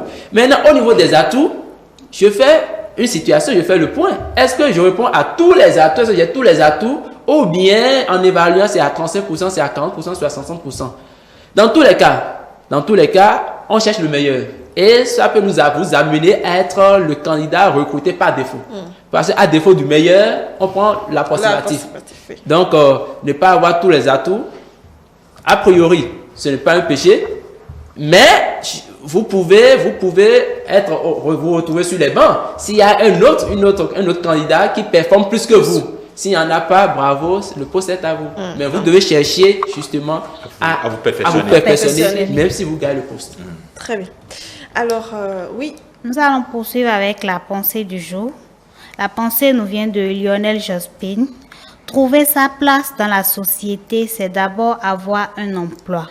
Trouver sa place dans la société, c'est d'abord avoir un emploi. Lionel Jospin, donc, qui nous dit trouver sa place dans la société, c'est d'abord avoir un emploi. Fréjus. La société, c'est vous et moi. Et lorsque vous n'avez pas un emploi ou vous n'avez pas une personnalité, parce que la personnalité, ça part de là. Vous voyez quelqu'un qui sort tous les matins, qui revient le soir, et un autre qui est à la maison, qui se promène dans le quartier. Il y a une différence sur la personnalité. C'est ça, c'est ça. Et si vous devez avoir une place, on doit vous considérer dans la société, c'est qu'il faut avoir un emploi, il faut avoir une personnalité. Et donc la personnalité, c'est aller le matin, revenir, pas seulement, mais avoir également quelque chose dans la poche. Si vous sortez le matin, vous revenez le soir, et dans la société, on veut une contribution, vous êtes incapable de contribuer, vous n'avez pas une place, on ne va pas vous considérer. C'est ça. Je crois que c'est tout à fait vrai. Aujourd'hui, si vous n'avez rien, vous n'êtes rien. Votre personnalité se définit à travers ce que vous faites. Et je crois que si vous sortez les matins et que vous revenez le soir, il faudrait qu'on ressente cela dans votre mode de vie, qu'on sente que vous faites quelque chose, qu'on sente que vous caillez quelque chose. Donc je crois que c'est tout à fait vrai. La société, c'est vous et moi, et je sais que nous savons à qui nous apportons la considération. Très bien. Avoir une place dans la société, c'est avoir un emploi. Oui. La société, c'est un univers, c'est un monde dans lequel tout est à faire. Tout est à faire dans la société. Par conséquent, moi, être humain, acteur de la société, je dois pouvoir combler un vide. Et c'est pour ça que je suis de ceux qui pensent qu'il n'y a pas de chômage au Bénin. Bien sûr, parce qu'il y a tellement à faire que c'est impossible de concevoir qu'un être humain dit que lui n'a rien trouvé à faire. Pas le chômeur, c'est celui qui estime qu'il n'a rien trouvé à faire. Merci. Donc, avoir quelque chose à faire, c'est à se donner une place dans la société. Merci, coach. On poursuit. Nafissa, il nous reste quelques minutes. Lionel est né le 12 juillet 1937 à Meudon. Il est un homme d'État français, figure du Parti socialiste. Il est Premier ministre du 2 juin 1997 au 6 mai 2002. Après avoir étudié à l'IEP de Paris et à l'ENA, il mène une carrière dans la diplomatie. Très bien. Une autre mot avant de boucler notre plateau. Un homme rentre à la maison après une journée de travail. Il s'installe directement dans son fauteuil, allume la télé et dit à sa femme « Vite, amène-moi une bière avant que ça ne commence ». Elle la regarde embarrassée, mais lui amène sa bière. Dès qu'il finit sa bière, il dit « Vite, amène-moi une autre bière, ça va commencer ». Cette fois, elle le regarde énervée, mais lui amène sa bière. Quand il finit sa bière, il dit « Vite, une autre bière, avant que ça ne commence. » Ça suffit, s'énerve-t-elle. T'es qu'un sale bâtard. Tu rentres à la maison, tu poses ton gros cul sur le fauteuil, tu ne dis même pas bonjour. Et moi, je suis là comme ton esclave. Est-ce que tu réalises que je fais la cuisine, le ménage et que je repasse toute la journée? Le mari dit calmement. Ça y est, ça commence. En fait, c'était ce qui devait commencer depuis. Mais lui voulait d'abord prendre ses bières avant que ça ne commence. Oui. On poursuit. Auriez-vous une place pour mon gendre? Demande une dame à l'employé de l'Agence nationale pour l'emploi. Mais surtout, quelque chose de pas trop fatigant. Et où est-il, votre gendre, en ce moment? Il dort dans la voiture en attendant d'aller faire la sieste. Vous voyez, quelqu'un à qui on cherche un emploi et qui dort dans la voiture. Mais vous voyez, ça c'est une blague, d'accord. Oui, c'est une blague. Dans le concret, ça se passe. Il y a des parents qui consacrent le chômage, qui consacrent l'inactivité de leurs enfants. Lorsque le parent dit tout le temps auprès de son enfant, tu sais, au Bénin, il n'y a pas de travail, il n'y a pas d'emploi, le gouvernement n'a pas créé, mais attendez, il faut que votre emploi en fasse sorte. S'il ne sort pas, poussez-les à sortir de la maison pour aller chercher. Et si c'est votre mari qui est dans ce cas, forcez-les à sortir de la maison. Et si c'est votre femme, poussez-les à sortir de la maison. Très bien, Nafissa. Si tu te lèves avec l'envie d'aller travailler, recouche-toi, ça va passer. Merci, il nous reste 2 minutes, le temps de prendre vos mots de fin, Émeric. Ouais, je dirais tout simplement que aujourd'hui, il y a toujours quelque chose à faire. Et il faut se lever. Il ne faut pas rester campé sur sa position et dire que je me suis fait former dans un domaine donné et dès que le profil n'est pas et dès que la recherche ne vient pas, il faut rester là. Non, il faut sortir, se chercher et découvrir d'autres passions. Merci Émeric, oui. Oui, je voudrais revenir sur les aspects juridiques parce que lorsqu'on recherche du travail, il faut également connaître ses droits. Il ne faut pas commander le travail, mais c'est l'occasion maintenant d'aller télécharger le code du travail, la loi sur l'embauche et comprendre les choses. Qu'est-ce qu'on appelle le contrat d'essai, le contrat à durée déterminée, quels sont les avantages, le contrat à durée indéterminée, quels sont les avantages, qu'est-ce que je dois choisir si je dois chercher un emploi. Donc c'est également opportun de connaître tout ça et de pouvoir cibler la recherche. Très bien. Merci Fréjus. Mais chers amis, chers téléspectateurs, vous méritez le mieux. Oui. Chercher un emploi, c'est noble, mais vous devez en trouver parce que nous appartenons à un monde où tout est à refaire et tout est à refaire. Cherchez l'emploi, donnez-vous les moyens, donnez-vous les compétences et soyez employable car personne ne résiste au bon. Soyez bon et vous ne serez pas chômeur. 3 étapes à retenir en thème de synthèse. 3 étapes, être employable, avoir son plan et opérationnaliser en s'appuyant sur sa compétence. Merci. Nafissat. Il faut juste savoir saisir les opportunités. Ne ratez pas les opportunités et après dire qu'il n'y a pas de travail. Chers amis téléspectateurs, merci infiniment pour votre attention à cette émission. Nous démarrons bien la semaine avec la recherche de l'emploi. Nous espérons tout simplement que vous avez eu les astuces nécessaires pour pouvoir affiner votre recherche et pouvoir réussir et peut-être dans les prochains jours, votre emploi vous sera donné tout simplement. Vous trouverez cet emploi-là que vous cherchez peut-être depuis peu ou encore depuis longtemps. On se dit à demain.